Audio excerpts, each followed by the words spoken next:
Hello everyone, कैसे हो आप सब लोग। आई होप कि आप सभी बहुत अच्छे होंगे। तो आज की वीडियो में हम लोग यहाँ पे बात करेंगे अपने टारगेटेड ड्रग डिलीवरी सिस्टम के बारे में, जो कि आपके यूनिट 4 का वन एंड ओनली चैप्टर होने वाला है। तो अगर हम लोग यहाँ पे अपने यूनिट 4 को देखें तो यूनिट 4 में आप लोग का सिर्फ एक ही चैप्टर दिया हुआ है, जो कि हमारा टारगेटेड ड्रग डिलीवरी सिस्टम है। और इसको हम यहाँ पे आज के सिंगल वीडियो में कंप्लीट कवर करेंगे, यानी इस सिंगल वीडियो में आप लोग की यूनिट 4 यहाँ पे कंप्लीट कवर हो जाएगी।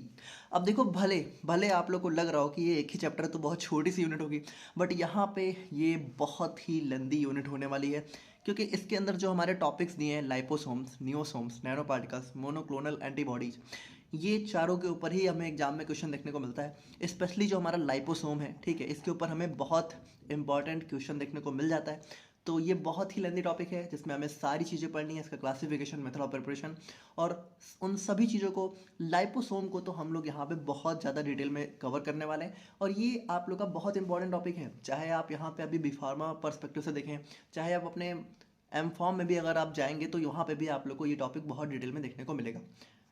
तो यहाँ पे आज की इस वीडियो में हम अपने टारगेटेड ड्रग डिलीवरी सिस्टम को कंप्लीट कवर करेंगे। बाकी इसकी जो नोट्स है वो आपको हमारे ऐप पर देखने को मिल जाएगी। डिस्क्रिप्शन एंड कमेंट बॉक्स में लिंक अवेलेबल है, तो आप जाके जो है विजिट कर सकते हैं। बाकी आप लोग कॉपी और पेन लेके बैठ जाइए और हम लोग अपना आज का वीडियो स्टार्ट करते हैं।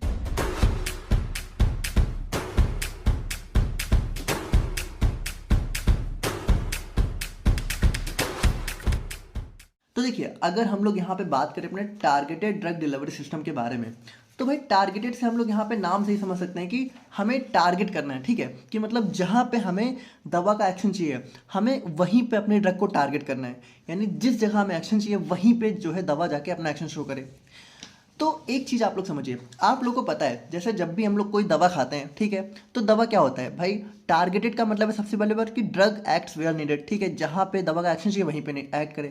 अब नॉर्मली दवा कैसे काम करती है, नॉर्मली जब हम लोग यहाँ पे दवा खाते हैं तो वो हमारे सिस्टमिक सर्कुलेशन में जाती है। सिस्टमिक सर्कुलेशन यानी कि हमारी ब्लड सप्लाई। अब ब्लड सप्लाई तो हमारी पूरी बॉडी में होती है, यानी कि जो दवा है वो हमारी पूरी बॉडी में जाती है। लेकिन अब एक बात है ना कि भाई ठीक है, दवा पूरी बॉडी में जाती तो है, लेकिन हमने ये भी तो पढ़ रखा है ना कि दवा अपने स्पेसिफिक रिसेप्टर से ही तो बाइंड होती है। तो भले वो पूरी बॉडी में जाए, पर बाइंड तो वो अपने रिसेप्टर से होगी। तो फिर इसमें दिक्कत क्या है, क्योंकि इससे क्या प्रॉब्लम है, क्योंकि भाई देखिए, टारगेट तो वैसे ही नॉर्मल दवा भी तो टारगेट करती है। टारगेट क्या होता है, टारगेट उसका रिसेप्टर होता है, तो जहां उसका रिसेप्टर होगा वहीं पे तो वो जाके बाइंड करेगी। जैसे मान लो ये दवा है, ठीक है, अब ये हमारी ब्लड में गई, ब्लड से पूरी बॉडी में गई। अब यहाँ पे मान लो अलग अलग जगह जो है डिफरेंट डिफरेंट टाइप के रिसेप्टर प्रेजेंट है। जैसे एक हमारा इस टाइप का है, एक हमारा ऐसा है, एक मान लो ऐसा है। लेकिन ये जो दवा है, ठीक है, तो अगर इसका शेप ऐसा है तो ये इसी रिसेप्टर में ही तो जाके बाइंड करेगी। तो हमें प्रॉब्लम क्या है भाई, दवा बॉडी में कहीं भी जाए, बाइंड वो यहीं करेगी, और जब वो बाइंड यहीं करेगी तो अपना एक्शन भी यहीं शो करेगी। तो फिर हमें टारगेटेड ड्रग डिलीवरी की जरूरत क्या है। तो देखिए, ये बात तो सही है कि दवा अपने रिसेप्टर से ही बाइंड करती है, और इसी वजह से हम लोग जब भी दवा खाते हैं तो हम लोग दवा अपने माउथ से ही खाते हैं। लेकिन अगर वो कहीं पे भी हमारे सर में दर्द होता है तो वहां पे भी अपना एक्शन शो कर देती है। ये बात सही है, लेकिन आपने साइड इफेक्ट का नाम भी सुना है। साइड इफेक्ट कैसे होता है, क्या आपने कभी सोचा है। चलो इसको एक एग्जांपल से समझते हैं। जैसे हमारी एंटी हिस्टामिनिक ड्रग्स होती हैं। एंटी हिस्टामिनिक ड्रग्स क्या होती हैं, हमारी एलर्जिक रिएक्शंस को ट्रीट करने में यूज करी जाती हैं। अब इसका नाम क्या है, एंटी हिस्टामिनिक, यानी कि ये हिस्टामिन के रिसेप्टर को ब्लॉक करके अपना एक्शन शो करती है। अब जो हिस्टामिन का रिसेप्टर हमारे एलर्जिक रिएक्शन में इन्वॉल्व होता है वो कौन सा होता है, H1 होता है।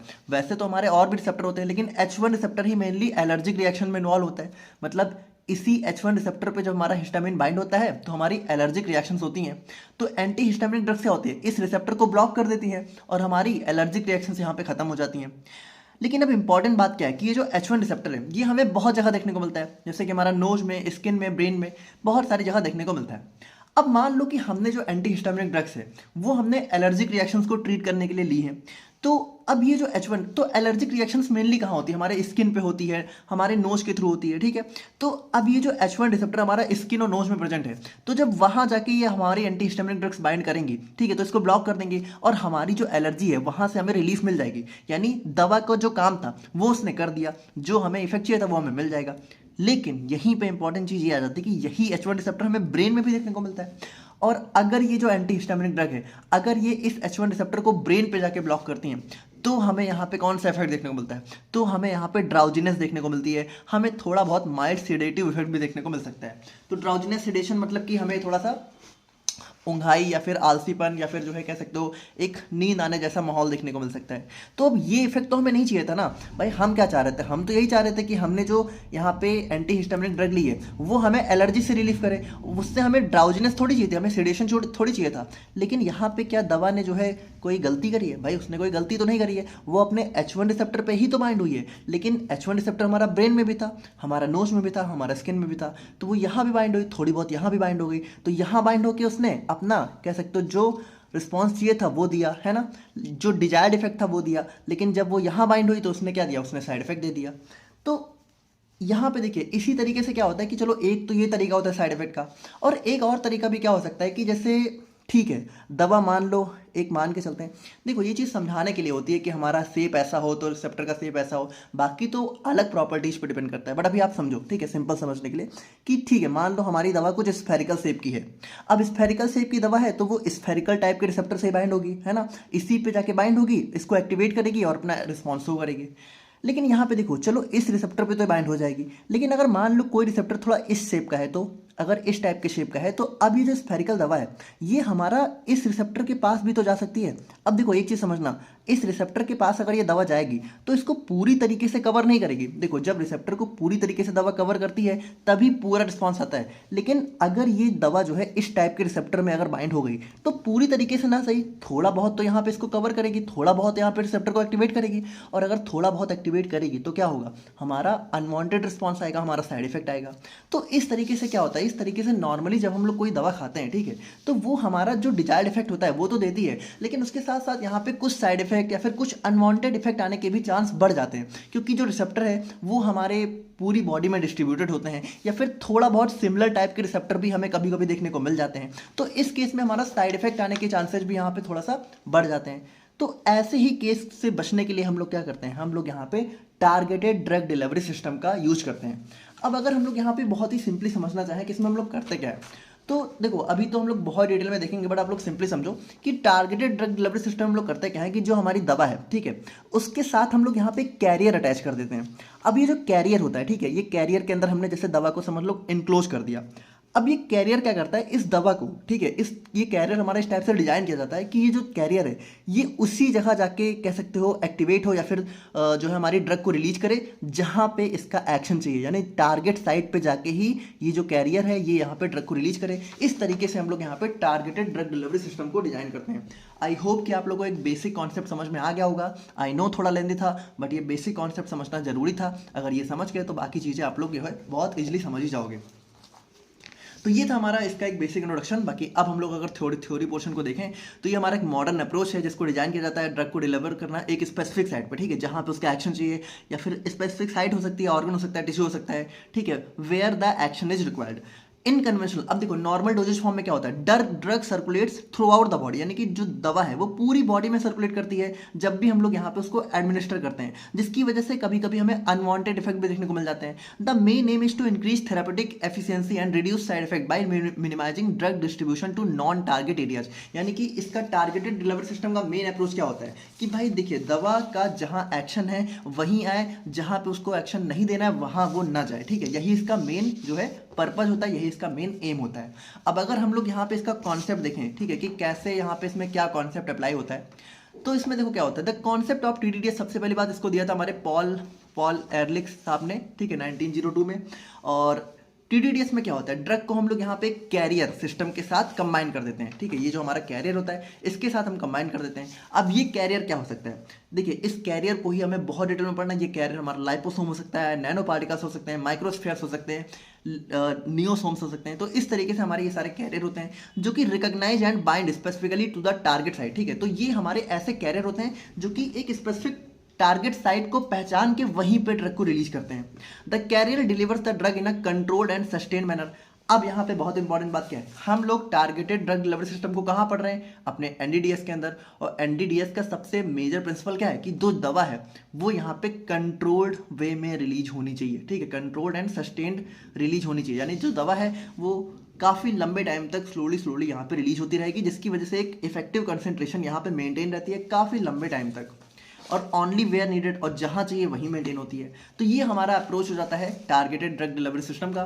बाकी अब अगर हम लोग यहाँ पे बात करें कि इसकी हमें क्या ज़रूरत है, नीड क्या है, तो देखिए नीड क्या है कि भाई बहुत सी ऐसी ड्रग्स होती हैं जो कि हमारा जो हमारे बायोलॉजिकल फ्लूइड्स होते हैं उसमें सॉल्युबल नहीं होती हैं। तो वहाँ पे भी हम लोग क्या कर सकते हैं कि हमारे कैरियर्स, ऐसे कैरियर्स को जो है ऐड कर सकते हैं अपने ड्रग के साथ, जो कि हमारा सॉल्युबिलिटी को बढ़ा सके। ठीक है, बहुत सारी ड्रग हमारी इनस्टेबल होती हैं, उस केस में भी हम लोग कैरियर को जब इंक्लूड कर देंगे तो स्टेबिलिटी भी बढ़ जाएगी।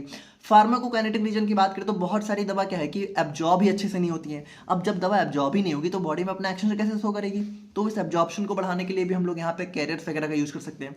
शॉर्ट हाफ लाइफ, तो भाई देखिए नॉवेल ड्रग डिलीवरी सिस्टम में क्या होता है, दवा हमारी काफ़ी लंबे टाइम तक रिलीज होती है, तो शॉर्ट हाफ लाइफ वाली प्रॉब्लम भी खत्म हो जाएगी। उसके बाद लार्ज वॉल्यूम ऑफ डिस्ट्रीब्यूशन, तो इसको तो हमने देखा है कि एक दवा जब हम लोग खाते हैं तो वो क्या होता है, वो हमारे ब्लड सर्कुलेशन के थ्रू पूरी बॉडी में डिस्ट्रीब्यूट हो जाती है। तो उस चीज़ को भी तो हमारा अवॉइड करता है हमारा टारगेटेड ड्रग डिलीवरी सिस्टम, क्योंकि अब ये दवा वहीं जाएगी जहाँ पे इसका एक्शन चाहिए।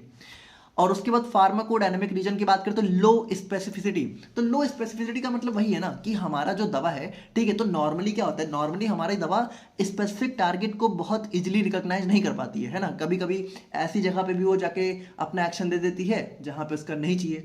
तो टारगेटेड क्या होता है, बहुत ही स्पेसिफिक होता है, ठीक है, तो जहाँ चाहिए वहीं एक्शन देता है। लो थेरापेटिक इंडेक्स, तो ये लो थेरापेटिक इंडेक्स क्या होता है कि हमारी जो दवा है, ठीक है, उसका सेफ्टी इंडेक्स कैसा है, वो ऐसा तो नहीं है कि थोड़े ही डोज में यहाँ पे उसका अनवांटेड या फिर टॉक्सिक इफेक्ट आ जाए। तो ये सारी चीज़ें हमारा टारगेटेड ड्रग डिलीवरी सिस्टम के थ्रू जो है सॉल्व हो जाती है, क्योंकि यहाँ दवा हमारी कंट्रोल्ड मैनर में रिलीज होती है। तो एक साथ बहुत सारी दवा रिलीज नहीं होगी तो हमारा कोई भी ऐसी प्रॉब्लम हमें देखने को नहीं मिलेगी।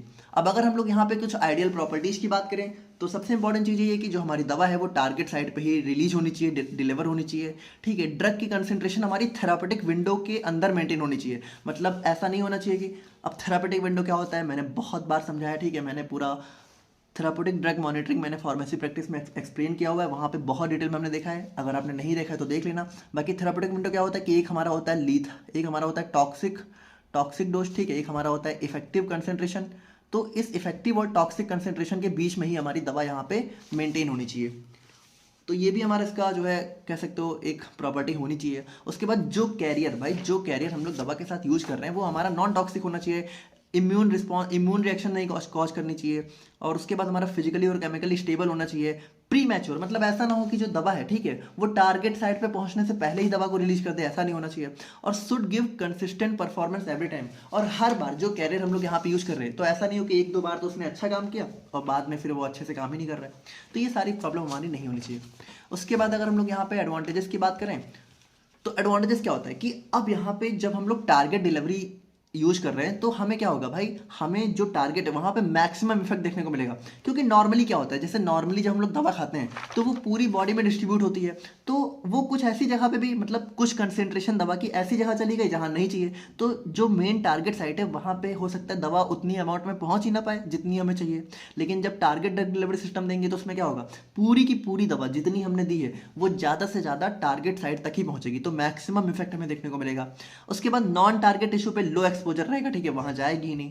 लोअर डोज रिक्वायरमेंट, तो अब ये भी तो हमारा बहुत इंपॉर्टेंट है कि हम लोग यहाँ पे दवा की हमें ज़्यादा डोज कब चाहिए होती है, जब दवा यहाँ पे बहुत ज़्यादा डिस्ट्रीब्यूट हो, क्योंकि जब बहुत ज़्यादा डिस्ट्रीब्यूट होगी तो कुछ कहीं चली गई कुछ कहीं चली गई, तो हमारी जो टारगेट साइट है वहाँ पर हमें दवा की कंसेंट्रेशन भी तो चाहिए, तो वहाँ पे कुछ ही दवा पहुँच पाती है। तो हम इसलिए पहले से ही ज़्यादा अमाउंट देते हैं कि जो जितना कंसेंट्रेशन रिक्वायर्ड है वहाँ पहुँचे। लेकिन जब हम लोग यहाँ पे टारगेटेड ड्रग डिलीवरी सिस्टम देंगे तो वहाँ पे तो हम लोग जितनी दवा देंगे वो पूरी की पूरी हमारी टारगेट साइट तक पहुँच ही जाएगी, तो वहाँ पे हमें लो डोज देनी पड़ेगी, है ना, हाई डोज की रिक्वायरमेंट खत्म हो जाती है।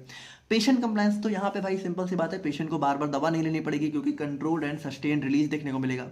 बेटर थेरापेटिक एफिकेसी, तो सिंपल सी बात है, जब ज़्यादा से ज़्यादा दवा एक ही टारगेट साइट पर पहुँचेगी तो हमें बेटर थेरापेटिक रिजल्ट देखने को मिलेगा, और कंट्रोल एंड सस्टेन रिलीज तो हमें देखने को मिलता ही है। तो ये हमारे इसके एडवांटेजेस हो जाते हैं। अब अगर हम लोग यहाँ पे कुछ डिसएडवांटेजेस की बात करें तो डिसएडवांटेजेस मतलब क्या हो जाता है कि थोड़ा सा हाई कॉस्ट, मतलब कि इसको फॉर्मुलेट करना थोड़ा ज़्यादा खर्चे वाला होता है। उसके बाद ऐसा भी हो सकता है कि जो हमारा कैरियर है वो हमारा पहले ही ड्रग को रिलीज कर दे, तो ये हमारे लिए बहुत बड़ी प्रॉब्लम हो जाएगी अगर हमारा कैरियर पहले ही ड्रग को रिलीज कर दे। उसके बाद हमें इसको बनाने के लिए बहुत ही एडवांस टेक्नोलॉजी चाहिए होती है, अभी हम लोग यहाँ पे फॉर्मुलेशन मेथड देखेंगे तब आप लोग समझोगे। उसके बाद लिमिटेड टू सर्टेन ड्रग्स, अब यहाँ पे एक चीज़ ये भी है कि हर दवा को हम लोग टारगेट ड्रग डिलीवरी सिस्टम के फॉर्म में नहीं डेवलप कर सकते हैं, तो कुछ ही दवा है जिनको हम लोग यहाँ पे TDDS के फॉर्म में डिजाइन कर सकते हैं। उसके बाद ये भी है कि थोड़ा सा कभी कभी हमारी डोजेज फॉर्म की स्टेबिलिटी नहीं मेंटेन हो पाती है इन कैरियर्स के साथ। हो सकता है जो दवा है वो कैरियर के साथ स्टेबल ही ना हो, तो वहाँ पे भी हमारा थोड़ा बहुत इश्यू हमें देखने को मिल सकता है। तो ये थे इसके यहाँ पे एडवांटेजेस डिसएडवांटेजेस। और अब हम लोग यहाँ पे बात करते हैं अपने अप्रोचेस टू ड्रग टारगेटिंग के बारे में। तो यहाँ पे देखो, यहाँ पे अभी ये एक जनरल मतलब दिया हुआ है कि अगर हमें ड्रग को, ठीक है, टारगेट करना है, यानी कि अगर हमें ड्रग किसी स्पेसिफिक टिश्यू तक पहुंचानी है तो हम लोग कैसे उस दवा को फॉर्मुलेट कर सकते हैं। तो देखो, हम लोग तो पढ़ ही रहे हैं टारगेट ड्रग डिलीवरी सिस्टम, तो उसके अंदर जो हमारा मेन अप्रोच है, जो मेन हम लोग पढ़ रहे हैं वो ये है कि delivery of drug bye specifically design drug delivery system. तो हम लोग इसी को पढ़ेंगे, लेकिन इसके अलावा दो और तरीके भी हो सकते हैं। जैसे हम लोग तो यही करेंगे कि हम लोग यहाँ पे ड्रग को स्पेशली डिजाइन करेंगे। कैसे? ड्रग को एक कैरियर के साथ अटैच कर देंगे, ठीक है, जो कि स्पेशली ड्रग को डिजाइन कर देगा। लेकिन यहाँ पे और दो तरीके क्या हैं? और दो तरीके ऐसे हैं कि पहली बात तो हम लोग ऐसा कर सकते हैं कि हम लोग ड्रग ही ऐसी चूज करें जो कि बहुत ज़्यादा सिलेक्टिव और पोटेंट हो। भाई देखो, कुछ ड्रग्स ऐसी भी होती हैं जो कि बहुत ज़्यादा सिलेक्टिव होती हैं और बहुत पोटेंट होती हैं। तो पोटेंट है तो कम डोज में भी अपना ज़्यादा से ज़्यादा रिस्पॉन्स शो करेंगी, और सिलेक्टिव है तो ये खुद ही, मतलब ये अपने आप ही जाके अपने टारगेट साइड पे बाइंड होंगी। इनको ज़रूरत ही नहीं होती है किसी टारगेटेड ड्रग डिलीवरी सिस्टम की, ये ज़्यादा डिस्ट्रीब्यूट होती ही नहीं है।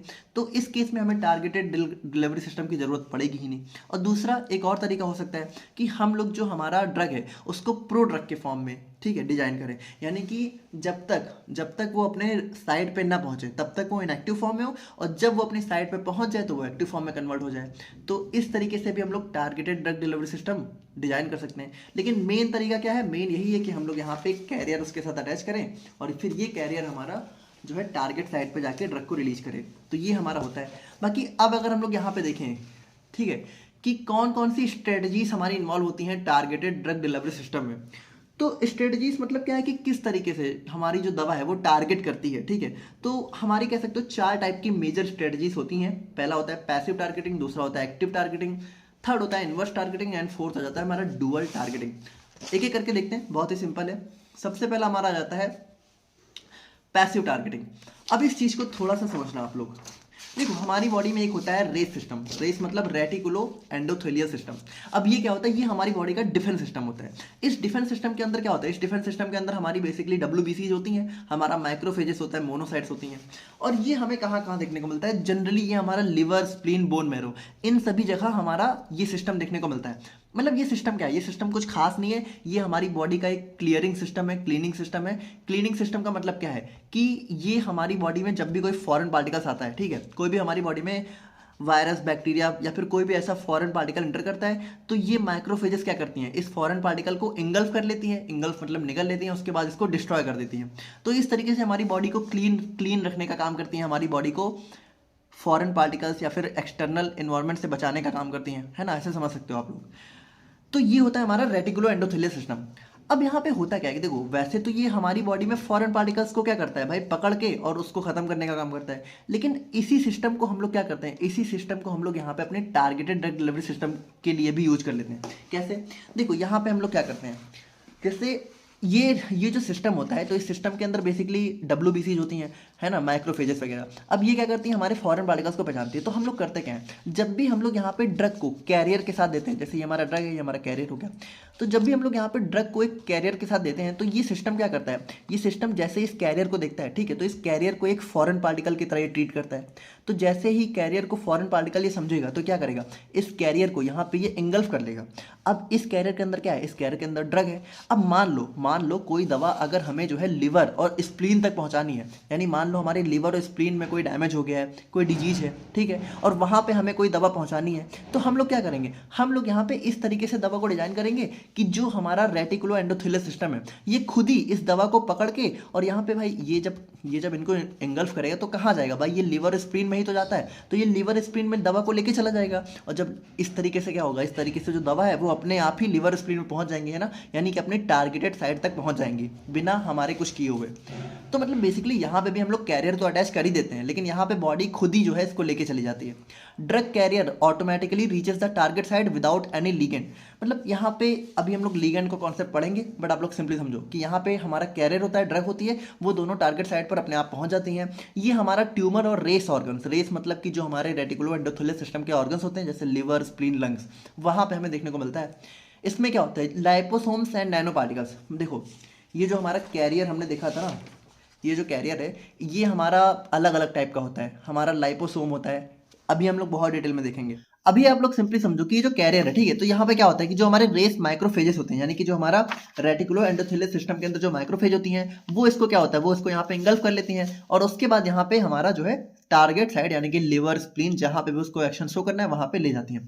Simple low cost method but not highly specific. तो यहाँ पे इंपॉर्टेंट चीज़ ये कि बहुत ही सिंपल है, इसमें कुछ खास हमें नहीं करना है। लेकिन अब ये भी है कि लिवर, स्प्लीन के अलावा अगर हमें कहीं टारगेट करना है तो तब तो हम लोग यहाँ पे नहीं कर सकते हैं। तो बहुत ज़्यादा हाईली स्पेसिफिक सभी केस में नहीं होता है। तो ये हमारा हो गया पैसिव टारगेटिंग। अब अगर हम लोग बात करें अपने एक्टिव टारगेटिंग के बारे में, तो भी एक चीज आप लोग समझो, एक्टिव टारगेटिंग में क्या होता है कि यहाँ पे थोड़ा समझना कि यहाँ पे हम लोग ड्रग तो लेते ही हैं, कैरियर तो होगा ही होगा क्योंकि हमारा टारगेटेड सिस्टम है। लेकिन अब इस कैरियर के साथ में भी हम लोग क्या करते हैं, एक स्पेसिफिक लीगेंड को भी हम लोग अटैच कर देते हैं, ठीक है। मतलब यहाँ पे ड्रग, कैरियर और एक लीगेंड को भी हमने साथ में अटैच करके कुछ इस टाइप का सिस्टम यहाँ पे हम लोगों ने डिजाइन किया। अब ये जो लीगेंड हमने साथ में अटैच किया है ना, ये बहुत ही हाईली स्पेसिफिक होता है। मतलब कि ये लीगेंड हमारा इतना स्पेसिफिक होता है कि ये जहां भी जाना है, मतलब कह सकते हो जिस ऑर्गन में भी दवा का एक्शन चाहिए, ठीक है, ये उसके लिए बहुत स्पेसिफिक होता है। ये वहीं जाके उसका पार्टिकुलर रिसेप्टर होगा, वहीं पे जाके बाइंड करेगा और वहीं पे हमारी दवा रिलीज होगी। तो इस तरीके से यहाँ पे क्या होता है, ये हमारा एक्टिव टारगेटिंग होता है। मतलब यहाँ पे हम लोग एक लीगेंड को भी साथ में अटैच कर देते हैं। भाई कैरियर तो होगा ही होगा, लेकिन उसके साथ हमारा लीगेंड भी होता है जो कि हमारा बहुत ज्यादा कह सकते हो एक स्पेसिफिक टारगेट में हेल्प करता है। तो ड्रग का जो कैरियर सरफेस होता है इसको हम लोग यहाँ पे स्पेसिफिक लिगेंड के साथ मॉडिफाई कर देते हैं। लिगेंड हमारा जो है जाके अपने स्पेसिफिक रिसेप्टर से बाइंड होता है जो कि टारगेट, यानी जिस जगह हमें टारगेट करना है, जहां पे ड्रग को एक्शन शो करना है, वहां की सेल्स पे प्रेजेंट होते हैं रिसेप्टर, वहीं जाके हमारा लिगेंड बाइंड होता है, ठीक है, और दवा को रिलीज करता है। Involve receptor mediated endocytosis. अब यहाँ पे क्या होता है कि जैसे जब लिगेंड जो है जाके बाइंड हुआ, मान लो ये हमारा ड्रग का रिसेप्टर, ये हमारी सेल है, सेल के ऊपर रिसेप्टर यहाँ पे बाइंड हुआ, तो उसके बाद यहाँ पे एंडोसाइटोसिस होती है। मतलब कि जो दवा है, ठीक है, वो हमारी सेल के अंदर एंटर करती है, फिर अपना एक्शन वगैरह शो करती है। एंडोसाइटोसिस आपने पढ़ा ही होगा, थोड़ा बहुत हो सकता है याद हो अगर तो।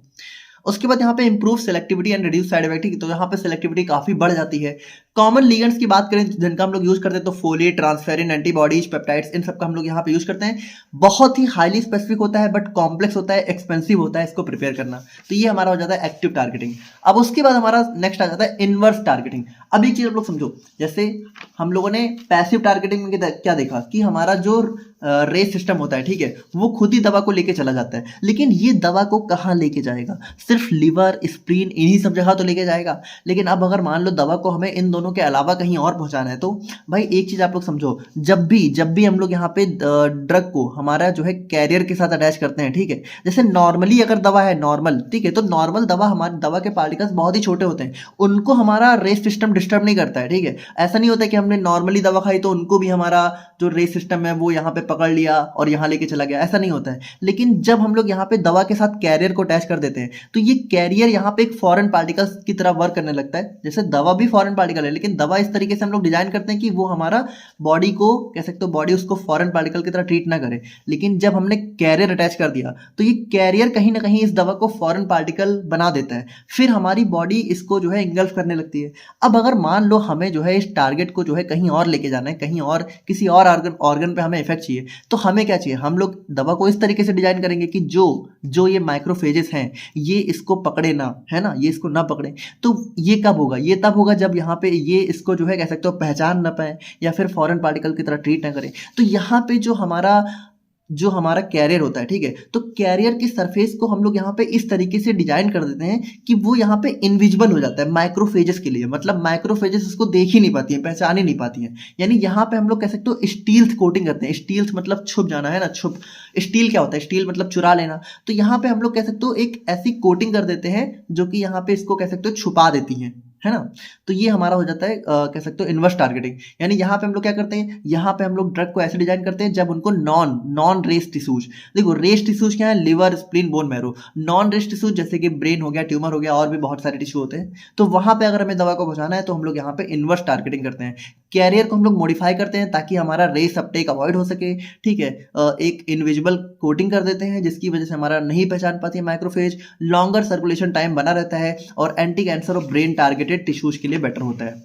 और उसके बाद फाइनली लास्ट हमारा डुअल टारगेटिंग। अब डुअल टारगेटिंग में क्या होता है कि जो जैसे नॉर्मली ये समझो कि नॉर्मली जो ये कैरियर है, ठीक है, इसका खुद का अपना कोई एक्शन नहीं होता है, लेकिन डुअल टारगेटिंग में क्या होता है, जो दवा है उसका खुद का एक्शन तो है ही है, लेकिन ये जो कैरियर है इसका भी खुद का एक्शन होता है और दोनों का एक्शन सेम होता है। तो जब दोनों का एक्शन सेम होता है तो क्या होता है भाई, दवा अपना एक्शन शो करेगी, कैरियर भी अपना सेम एक्शन शो करेगा, तो हमारा एक डुअल एक्शन आ जाएगा ना, यानी कि रिस्पॉन्स थोड़ा सा बढ़ जाता है। तो ऐसे समझो, this approach employs carrier molecules which have their own intrinsic activity, ठीक है। तो यहाँ पे जैसे मान लो एंटीवायरल अगर ड्रग है तो यहाँ पे दवा में तो एंटीवायरल इफेक्ट होगा ही, लेकिन कैरियर में भी एंटीवायरल इफेक्ट होगा। तो दोनों का एंटीवायरल इफेक्ट में क्या होगा, आपस में मिलकर सिनर्जाइज यानी सिनर्जिज्म शो करेंगे।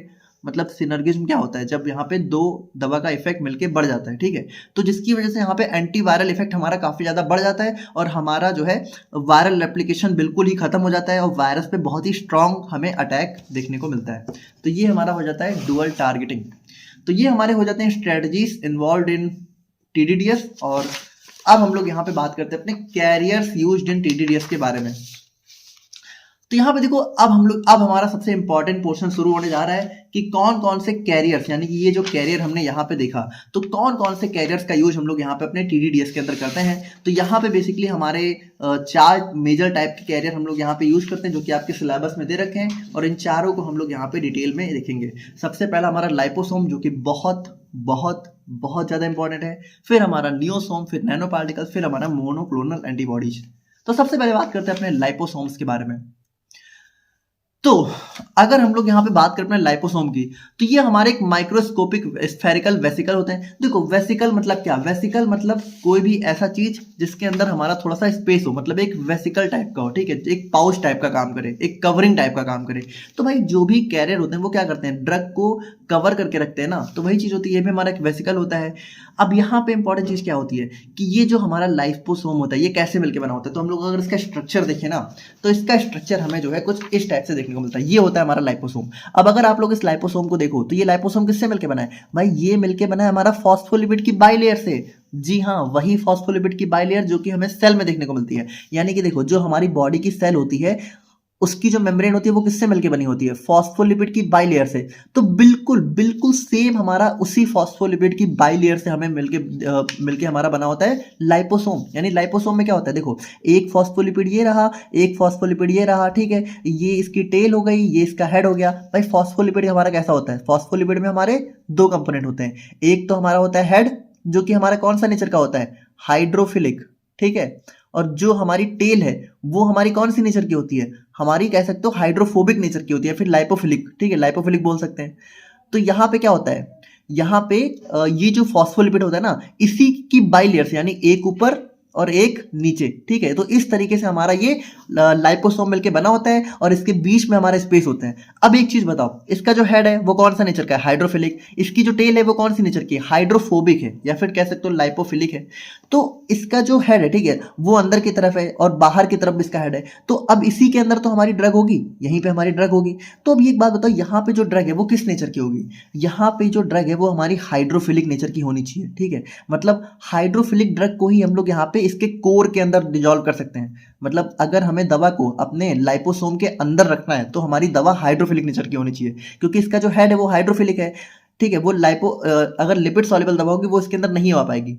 लेकिन अगर मान लो कोई दवा है वो लिपिड सॉल्युबल है, तो क्योंकि मोस्ट ऑफ द दवाएं तो हमारी लिपिड सॉल्युबल होती हैं, तो वहां पे हम लोग लिपिड सॉल्युबल दवा को भी रख सकते हैं। उसको कहाँ रखेंगे भाई, उसको हम लोग यहाँ रख लेंगे। भाई जो लिपिड सॉल्युबल दवा है वो हमारी इसकी टेल के रीजन में आ जाएगी, यानी जहां पे दोनों टेल आपस में ज्वाइंट है यहाँ पे हमारी लाइपोफिलिक ड्रग आ जाएगी। और अगर कोर में रखना है तो कोर में हमारी हाइड्रोफिलिक ड्रग आ जाएगी। तो इस तरीके से यहाँ पे हमारा क्या होता है, इस तरीके से यहाँ पे हमारा लाइपोसोम हमें देखने को मिलता है। अब देखो, ये तो हमारा एक 2D स्ट्रक्चर है, बाकी एक्चुअल में ये ऐसा होता है ना, 3D स्ट्रक्चर हमें ऐसा देखने को मिलता है। देखो अंदर हमारा एक्वस कोर होता है जहां पे हमारी ड्रग डिजॉल्व होती है, ठीक है, ये हमारी हाइड्रोफोबिक टेल होती है, ये हमारा हाइड्रोफिलिक हेड होता है, इस तरीके से हमारी कवरिंग होती है। तो ये हमारा कैरियर हो जाता है और इसके अंदर हमारी ड्रग अंदर जो है पैक रहती है। तो ये हमारा हो जाता है लाइपोसोम।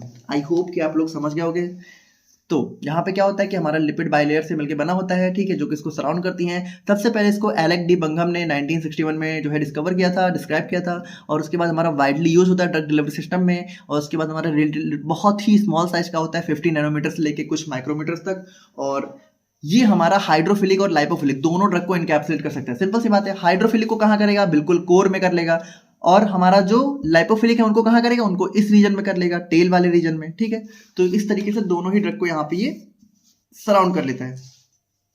अब अगर हम लोग यहाँ पे बात करें इसके कंपोजिशन के बारे में कि ये हमारा जो लाइपोसोम है ये किससे मिलकर बना होता है, तो लाइपोसोम हमारा दो कंपोनेंट से मिलकर बना होता है। पहली बात तो हमारा फॉस्फोलिपिड, तो भाई फॉस्फोलिपिड से ही तो मिलकर बना है, इसकी बाइलेयर से मिलकर बना है। और इसके अलावा हमें कोलेस्ट्रॉल भी देखने को मिलता है। तो कोलेस्ट्रॉल कहाँ होता है, देखो ये जो दो फॉस्फोलिपिड है इनके बीच में हमें कोलेस्ट्रॉल जो है देखने को मिलता है, जो कि इसको आपस में कह सकते हो एक स्टेबिलिटी प्रोवाइड करता है ना, बाइंड करके रखता है। तो ये जो कोलेस्ट्रॉल है ये हमारा रिजिडिटी स्टेबिलिटी प्रोवाइड करता है, और जो फॉस्फोलिपिड है ये हमारा बेसिक स्ट्रक्चरल कंपोनेंट होता है जिससे मिलकर बना होता है, और ये हमारा हाइड्रोफिलिक हेड होता है, हाइड्रोफोबिक टेल होती है। तो ये हो जाता है लाइपोसोम। और अगर हम लोग यहाँ पे बात करें इसके क्लासिफिकेशन के बारे में, तो यहाँ पे देखो ये जो लाइपोसोम है ये हमें मेनली 4 टाइप के देखने को मिलते हैं। अब इसको आप लोग बहुत ध्यान से समझना। पहला होता है यूनिलैमेलर वेसिकल्स, दूसरा होता है मल्टीलैमेलर वेसिकल्स, ठीक है, थर्ड होता है ऑलिगो, एंड फोर्थ होता है multi.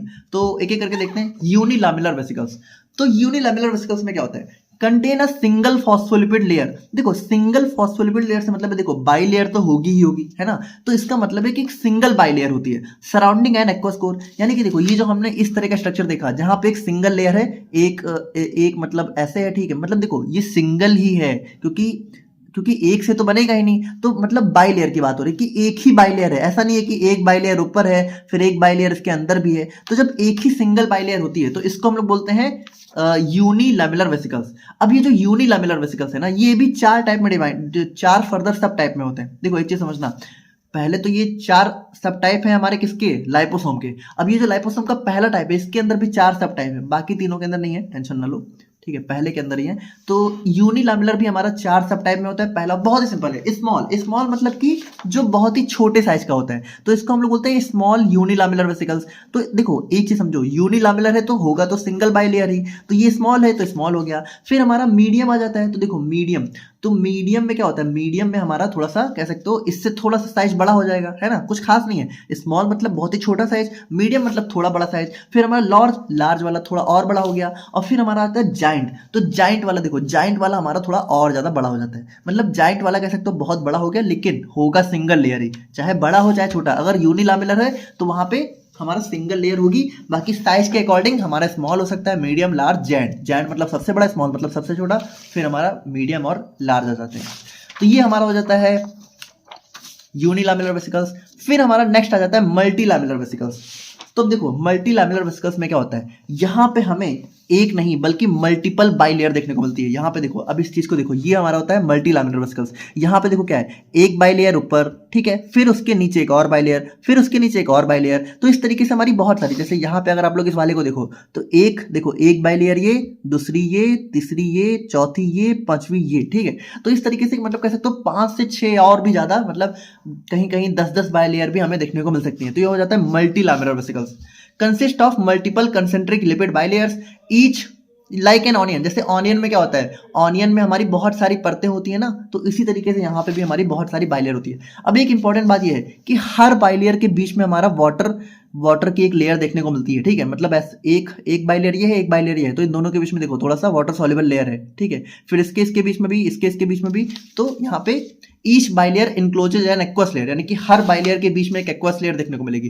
Can encapsulate more drug but have larger size and slower release. अब यहाँ पे क्या है कि जो मल्टीलैमेलर वेसिकल्स है इनके अंदर हमारी बहुत सारी ड्रग आ सकती है, बहुत ज्यादा अमाउंट में, लेकिन अब यही है कि थोड़ा सा साइज इनका बड़ा हो जाता है और यहाँ पे ड्रग भी थोड़ा स्लो रिलीज होती है।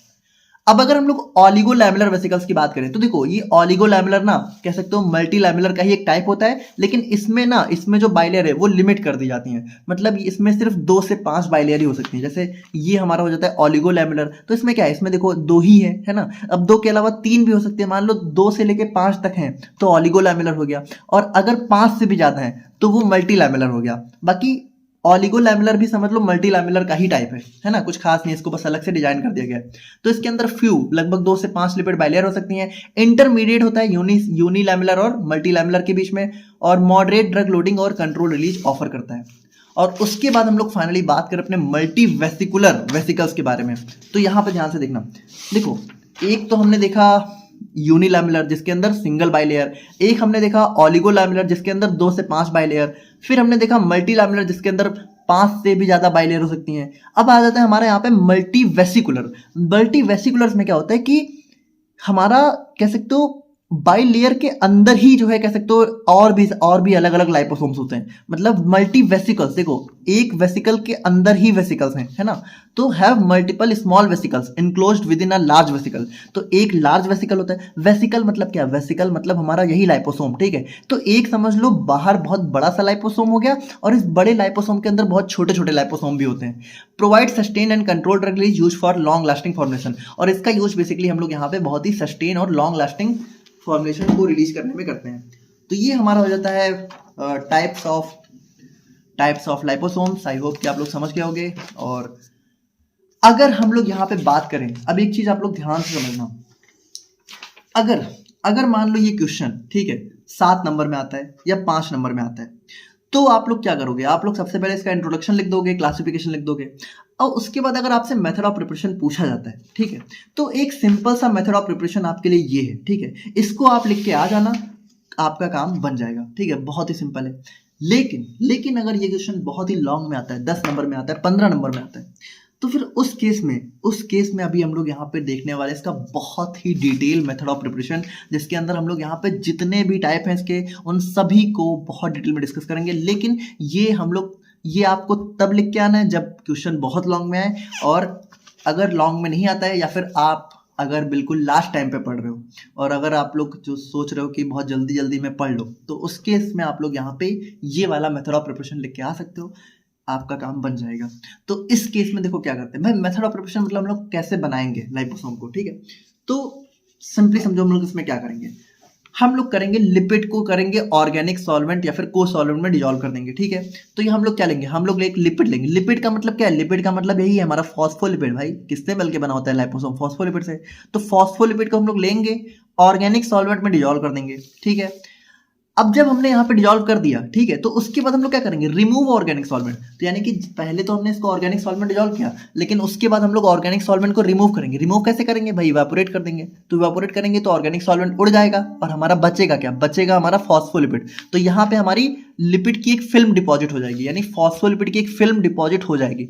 अब एक चीज समझना, ये जो फिल्म डिपॉजिट है, तो यहाँ पे जो फॉस्फोलिपिड है ना, ये बिल्कुल कह सकते हो डीअसेंबल फॉर्म में होते हैं, है ना।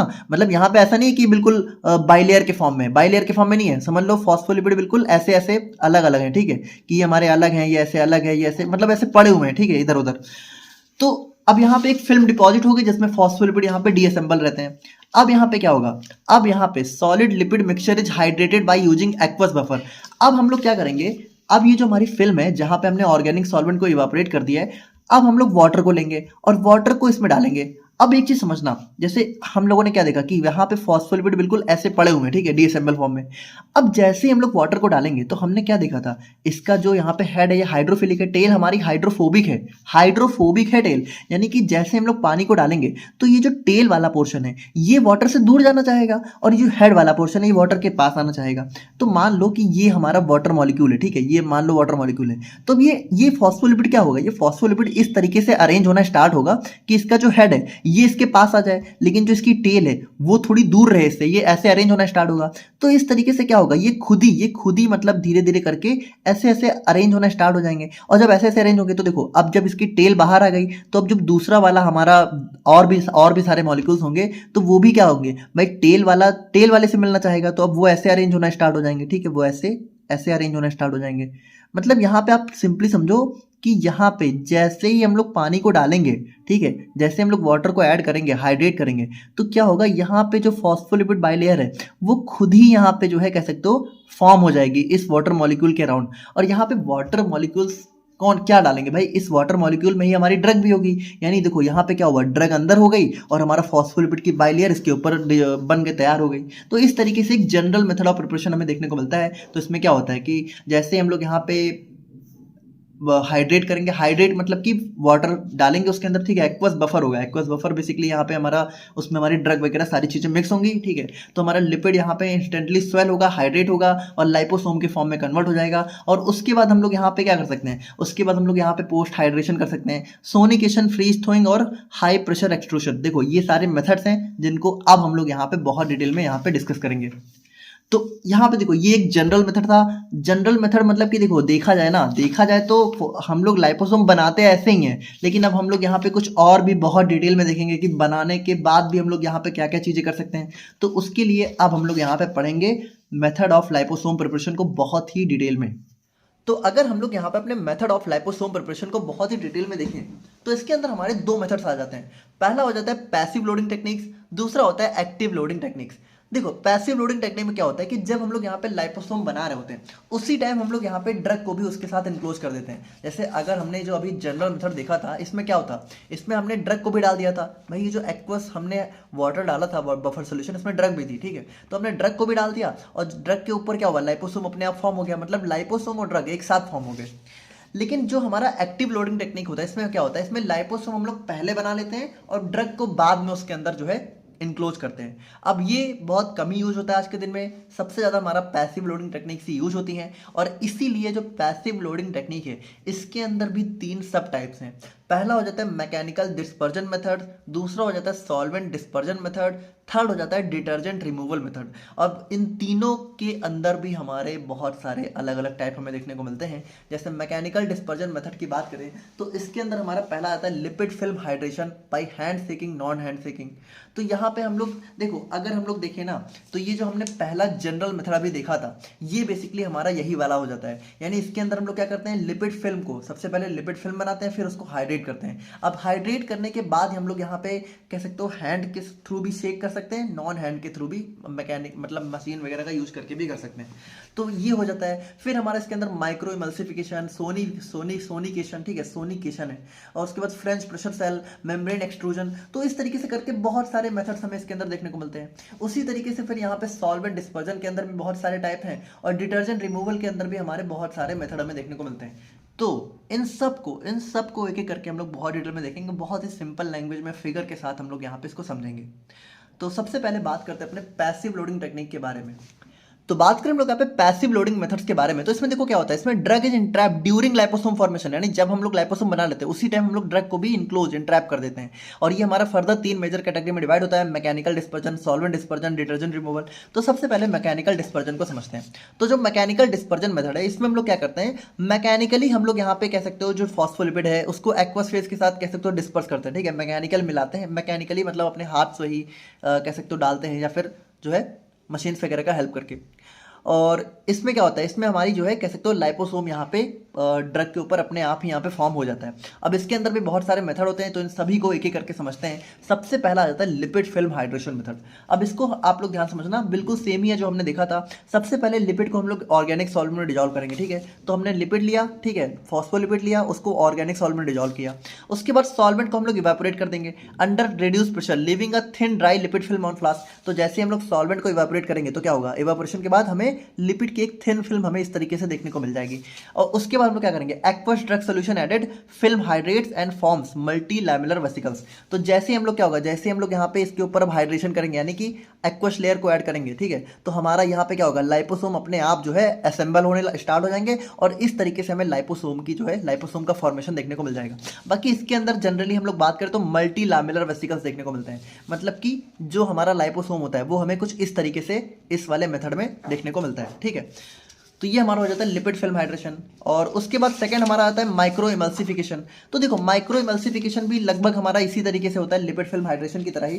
बाकी इसमें क्या होता है कि इसमें हम लोग सबसे पहले फॉस्फोलिपिड को ऑर्गेनिक सॉल्वेंट में डिजॉल्व किया जैसे हमने यहाँ पे किया था। उसके बाद lipid solution disperse in aqueous phase. अब यहाँ पे क्या होता है, देखो माइक्रो इमल्सिफिकेशन ना, इमल्सन का मतलब होता है वाटर ऑयल का मिक्सचर। तो यहाँ पे हम लोग जो ऑर्गेनिक सॉल्वेंट है उसको इवापोरेट पहले नहीं करते हैं, बल्कि उसको हम लोग यहाँ पे क्या करते हैं, उसको हम लोग यहाँ पे मतलब हमने ऑर्गेनिक सॉल्वेंट तो है ही है, उसके साथ हमने एक्वस को मिला दिया तो हमारा एक माइक्रो इमल्सन तैयार हो जाता है, ठीक है। और उसके बाद इस माइक्रो इमल्सन से हम लोग क्या करते हैं, इस सॉल्वेंट को रिमूव करते हैं। मतलब यहाँ पे भी हम लोग सॉल्वेंट को रिमूव कर रहे हैं, लेकिन यहाँ पे क्या हो रहा है, यहाँ पे हम लोग हाइड्रेट करने से पहले ही कर रहे हैं, यहाँ पे कह सकते हो एक्वस सोल्यूशन को ऐड करने के बाद हम लोग इवापोरेशन कर रहे हैं। तो ये हमारा माइक्रो इमल्सिफिकेशन हो जाता है। और जैसे हम लोग सॉल्वेंट को इवापोरेट करेंगे, ठीक है, तो भाई अब क्या बचेगा, हमारा वाटर बचेगा, लाइपोसोम बचेंगे, हमारा लिपिड्स लिपिड्स बचेंगे। तो भाई उसी तरीके से क्या होगा, हमने यहाँ पे देखा ही था कि किस तरीके से हाइड्रोफिलिक मॉलिक्यूल के ऊपर जो हमारे लिपिड्स हैं वो अपने आप असेंबल हो जाते हैं। तो हमारा यहाँ पे अपने आप ही हमारा जो है स्मॉल यूनिफॉर्म वेसिकल्स तैयार हो जाएंगे। अब नेक्स्ट हमारा इसके अंदर आता है सोनिकेशन। अब एक चीज आप लोग समझो, सोनिकेशन में हम लोग लाइपोसोम को बनाते नहीं है, बल्कि जो हमारे मल्टी लैमेलर वेसिकल्स होते हैं, जिनको हमने यहाँ पे कह सकते हो लिपिड फिल्म हाइड्रेशन के थ्रू बनाया था, उनको उनको हम लोग यहाँ पे यूनी लैमेलर वेसिकल्स में कन्वर्ट करते, यानी कि लाइपोसोम पहले से ही बन चुका है, बस हम लोग यहाँ पे उसको स्मॉल या फिर यूनिफॉर्म साइज में कन्वर्ट कर रहे हैं। अब एक चीज आप लोग समझना है, इसमें हम लोग क्या करते हैं कि एक हम लोग यहाँ पे सोनिकेटर का यूज करते हैं। अब ये सोनिकेटर क्या होता है, बहुत ही हाई फ्रिक्वेंसी की अल्ट्रासोनिक साउंड वेव्स प्रोड्यूस करता है। तो इस हाई फ्रिक्वेंसी की साउंड वेव्स में क्या होता है कि जो लाइपोसोम्स है ना, वो यहाँ पे ब्रेक होना स्टार्ट हो जाते हैं। जो बड़े बड़े वेसिकल्स होते हैं वो यहाँ पे छोटे छोटे पार्टिकल्स में कन्वर्ट हो जाते हैं, ठीक है। तो इस तरीके से आप लोग देखो, तो जैसे मान लो ये बड़ा बड़ा सा लाइपोसोम था, ठीक है, तो जैसे ही वेव्स यहाँ पे पास होती हैं, तो इन वेव्स के थ्रू क्या होता है कि यहाँ पे ये धीरे धीरे करके यहाँ पे छोटे छोटे पार्ट्स में कन्वर्ट हो जाता है। तो break large vesicles into small vesicles. Advantage हमारा यूनिफॉर्म साइज, और डिसएडवांटेज क्या है कि हमारा जैसे थोड़ा सा हीट भी प्रोड्यूस हो जाती है इन सभी चीज़ों में, तो हमारा हीट जो है डिनेचर कर सकती है। तो ये हमारा कुछ इस तरीके से हमें सोनिकेशन देखने को मिलता है। और उसके बाद हमारा नेक्स्ट आ जाता है हमारा फ्रेंच प्रेशर सेल मेथड। अब इसको भी थोड़ा समझना कि अब देखो यहाँ पे आप लोग एक चीज समझो कि यहाँ पे हम लोग जितने भी मेथड देखने जा रहे हैं, इन सब में लाइपोसोम पहले से ही बन चुका है, बस हम लोग यहाँ पे उसको स्मॉल या फिर यूनिफॉर्म साइज में कन्वर्ट कर रहे हैं। तो फ्रेंच प्रेशर में भी क्या होता है, जैसे ये हमारा इसका इंस्ट्रूमेंट होता है, तो यहाँ पे हम लोग लाइपोसोम को देखो, यहाँ पे लाइपोसोम को यहाँ पे प्रेस करते हैं। अब यहाँ पे एक देखो, यहाँ पे एक यूनिफॉर्म साइज का ऑरिफिस होता है, ठीक है। तो लाइपोसोम को हम लोग इस स्मॉल यूनिफॉर्म साइज के ऑरिफिस से पास करते हैं। तो अगर कोई बड़ा लाइपोसोम भी होगा तो वो क्या होगा, जैसे पहली बात तो प्रेशर देते हैं। जैसे यहाँ पे आप लोग को दिख रहा है ये पिस्टन है, इस पिस्टन को जैसे हम लोग नीचे करते हैं तो लाइपोसोम क्या होता है, लाइपोसोम इधर की तरफ पुश होंगे, और जब इधर की तरफ पुश होंगे तो जो बड़े बड़े पार्टिकल्स हैं, ठीक है, तो भले वो बड़े हैं लेकिन ऑरिफिस तो छोटा ही है, यानी स्मॉल स्पेस तो छोटा ही है, तो वो यहाँ पे जब पास होंगे तो क्या होगा, छोटे छोटे पार्टिकल्स में कन्वर्ट हो जाएंगे, और इस तरीके से हमें स्मॉल यूनिफॉर्म लाइपोसोम्स देखने को मिल जाएंगे, है ना। तो इस तरीके से हमें फ्रेंच प्रेशर सेल मेथड देखने को मिलता है। और उसके बाद हमारा आता है मेम्ब्रेन एक्सट्रूजन मेथड। अब इसमें भी क्या होता है, देखो इसमें भी हमारा कुछ नहीं, हमारा लाइपोसोम पहले से ही प्रिपेयर हो जाते हैं, और उनको हम लोग यहाँ पे एक पॉलीकार्बोनेट फिल्टर से पास करते हैं जो कि यूनिफॉर्म साइज का होता है। तो ये फिल्टर भी देखो बहुत ही स्मॉल साइज का होता है। तो जो बड़े बड़े लाइपोसोम्स होते हैं वो जब इस फिल्टर से पास होते हैं तो वो छोटे छोटे साइज में कन्वर्ट हो जाते हैं, और इस तरीके से बाद में हम लोग उनको यहाँ पे कलेक्ट कर लेते हैं। तो ये हमारा हो जाता है मेम्ब्रेन एक्सट्रूजन मेथड, जिसमें हमारा पॉलीकार्बोनेट मेम्ब्रेन फिल्टर होता है और लार्ज यूनिफॉर्म को हमारा यूनिफॉर्म डायमीटर में कन्वर्ट कर देता है, ठीक है। It is often combined with sonicator. और अगर हमें फर्दर हमें और साइज कंट्रोल चाहिए तो हम लोग सोनिकेशन का भी यूज कर सकते हैं। उसके बाद हम लोग यहाँ पे बात करें ड्राइड रिकंस्टिट्यूटेड वेसिकल्स की बात करें, तो इसमें देखो क्या होता है, इसमें हम लोग यहाँ इसमें कह सकते हो जो लाइपोसोम्स हैं उसको हम लोग यहाँ पे कह सकते हो स्टोर करते हैं, ठीक है। मतलब लाइपोसोम ने हमने बना लिया, अब उसके बाद हम लोग यहाँ पे उसको फ्रीज ड्राई करके स्टोर कर लेते हैं। और जब भी हमें यहाँ पे उनको दोबारा से यूज करना होता है तो हम लोग यहाँ पे एक्वस फेस के साथ उसको रिहाइड्रेट कर लेते हैं, जिसकी वजह से बाइलेयर स्ट्रक्चर को वहाँ पे रिटेन कर लेते हैं। मतलब ऐसे समझो कि यहाँ पे लाइपोसोम ने बनाया तो है, लेकिन लाइपोसोम अपने बाइलेयर के फॉर्म में नहीं होता है, बल्कि वो ऐसे कह सकते हो डीअसेंबल फॉर्म में होता है, और इसको हमने स्टोर कर लिया। अब जैसे ही हमें दोबारा से इसको कन्वर्ट करना होगा लाइपोसोम में, तो हम लोग क्या करेंगे, वाटर के साथ ऐड करेंगे। अब जैसे ही वाटर ऐड होगा तो हमने देखा वाटर के साथ वाटर आते ही कैसे ये अपने आप ही असेंबल होना स्टार्ट हो जाता है, ठीक है। तो ये अपने आप ही हमारा कह सकते हो बाइलेयर में कन्वर्ट हो जाता है। तो ये हमारा लॉन्ग टर्म स्टेबिलिटी में काफ़ी हेल्पफुल होता है। तो देखो यहाँ पे हमने जो है यहाँ पे हमने अपना पहला टाइप जो है बहुत डिटेल में डिस्कस कर लिया। अब हम लोग बात करते हैं अपने सेकंड टाइप की, जो कि होता है सॉल्वेंट डिस्पर्जन मेथड। अब सॉल्वेंट डिस्पर्जन मेथड में क्या होता है कि हम लोग यहाँ पे लिपिड को ऑर्गेनिक सॉल्वेंट में सबसे पहले तो डिजॉल्व करते हैं, और उसके बाद यहाँ पे उसको एक्वस मीडियम में डिस्पर्स कर देते हैं। मतलब देखो एक चीज आप लोग समझो ना, तो वैसे देखा जाए तो ये जो सॉल्वेंट डिस्पर्जन मेथड है ये भी बिल्कुल हमारा सिमिलर सा ही होने वाला है जो हमने अभी तक देखा है। बाकी बस थोड़ा नाम ही अलग अलग है ना, थोड़ा सा मेथड अलग हो जाता है। जैसे इसमें पहले ऑर्गेनिक सॉल्वेंट डिजॉल्व करेंगे, फिर एक्वस मीडियम में डालेंगे, तो वहां पे भी हम लोग सेम ही चीज कर रहे थे, बस वहां पे थोड़ा इवापोरेशन वगैरह हमारा पहले ही कर दे रहे थे, है ना। ये सारी चीजें थोड़ा बहुत डिफरेंस होता है, ज्यादा नहीं होता है। तो इसके अंदर अगर हम लोग यहाँ पे बात करें तो हमारा इथेनॉल इंजेक्शन आ जाता है, ईथर इंजेक्शन आ जाता है, double emulsion, reverse phase evaporation, stable plurilamellar vesicles. तो ये सारे हमारे इसके अंदर मेथड्स आ जाते हैं। तो सबसे पहले बात करते हैं इथेनॉल इंजेक्शन मेथड के बारे में। बहुत ही सिंपल है, कुछ नहीं करना है, हमें यहाँ पे अपना लिपिड लेना है, इथेनॉल में उसको डिजोल्व करना है, और उसके बाद इस जो सोल्यूशन है, ठीक है, लिपिड और इथेनॉल का जो सोल्यूशन है, इसको हमें अपने एक्वस सोल्यूशन के अंदर इंजेक्ट कर देना है। मतलब ये हमारा लिपिड इन इथेनॉल है, ये हमारा एक्वस सोल्यूशन है, इसके अंदर हमें इसको डाल देना है। जैसे ही हम लोग यहाँ पे इसको डालेंगे, ठीक है, तो भाई क्या होगा, इस इथेनॉल के अंदर हमारा लिपिड है, तो लिपिड क्या होगा, जैसे एक्वस के कॉन्टैक्ट में आएगा, अपने आप ही ethanol mixes with water, lipid self assemble into small unilamellar vesicles. तो इस तरीके से हमारा आराम से हमारा लाइपोसोम प्रिपेयर हो जाएंगे। तो सेकंड मेथड हमारा आता है ईथर इंजेक्शन मेथड। तो इसमें भी कुछ नहीं करना है, इसमें यहाँ पे एथेनॉल इंजेक्शन था, यहाँ पे हम लोग ईथर ले लेंगे, ठीक है, लिपिड को ईथर में डिजॉल्व करेंगे, एक्वस सोल्यूशन में इंजेक्ट करेंगे, उसके बाद यहाँ पे अपने आप ही हमारा लाइपोसोम बन जाएगा। तो ये हमारा हो जाता है। फिर नेक्स्ट हमारा था डबल इमल्सन मेथड। तो डबल इमल्सन क्या होता है, जैसे अगर मान लो ऑयल इन वाटर इमल्सन है, और अगर फिर से इसको हम लोग यहाँ पे ऑयल में डिजॉल्व करते हैं, तो यहाँ पे क्या हो जाता है, oil in water in oil, ठीक है। तो ये बेसिकली डबल या फिर मल्टीपल इमल्सन हो जाता है। तो यहाँ पे भी हम लोग कुछ वही करते हैं, जैसे यहाँ पे हम लोग क्या करते हैं, सबसे पहले aqueous drug solution emulsified with lipid in organic solvent. यानी इसमें देखो क्या है, इसमें सबसे पहले तो हमारा एक पॉलीमर सोल्यूशन होता है। पॉलीमर सोल्यूशन मतलब यही है कि यहाँ पे हमारा लिपिड है, ठीक है, और ये हमारा लिपिड प्लस ऑर्गेनिक सॉल्वेंट का सोल्यूशन है, ठीक है, समझ गए। और यहाँ पे ये हमारा एक्वस सोल्यूशन है। तो इन दोनों को हमने डाला, तो इन दोनों को जो हमने डाला, तो यहाँ पे हमारा तैयार हो गया वाटर इन ऑयल इमल्सन, ठीक है, मतलब ये हमारा ज्यादा अमाउंट में ये हमारा कम है, तो हमारा वाटर इन ऑयल इमल्सन तैयार हुआ। अब यहाँ पे इसको उठा के, ठीक है, ये जो वाटर इन ऑयल इमल्सन है, इसको उठा के फर्दर हम लोग क्या करेंगे, अपने एक्वस सॉल्यूशन के साथ मिक्स कर देंगे। तो जब इसको फर्दर यहाँ पे वाटर के अंदर डालेंगे, तो ये क्या तैयार हो जाएगा, ये वाटर इन ऑयल था, तो ये बन जाएगा water in oil in water, ठीक है। तो ये हमारा डबल इमल्सन तैयार हो गया। अब जैसे ही, अब यहाँ पे क्या था भाई, इसको जैसे हम लोग इसके अंदर डालेंगे, तो यहाँ पे क्या है, ये जो हमारा फॉस्फोलिपिड है, ये हमारा वाटर के कॉन्टैक्ट में आएगा, तो ये हमारा असेंबल हो जाएगा, है ना। तो जैसे हम लोग इसमें डालेंगे, तो अब यहाँ पे डालने के बाद क्या करेंगे, हम लोग सॉल्वेंट को सबसे पहले रिमूव करेंगे। देखो अभी एक चीज समझो, ये जो हमारा लिपिड है, ये हमारा ऑर्गेनिक सॉल्वेंट में है, तो ऑर्गेनिक सॉल्वेंट को जैसे रिमूव करेंगे, तो सिर्फ क्या बचेगा, लिपिड बचेगा, वाटर बचेगा, और वाटर के कांटेक्ट में क्या होता है, लिपिड अपने आप सेल्फ असेंबल हो जाता है लाइपोसोम की फॉर्म में। तो यहाँ पे हमारा इस तरीके से जो है देखने को मिलता है। फिर हमारा आता है रिवर्स फेस इवेपोरेशन मेथड।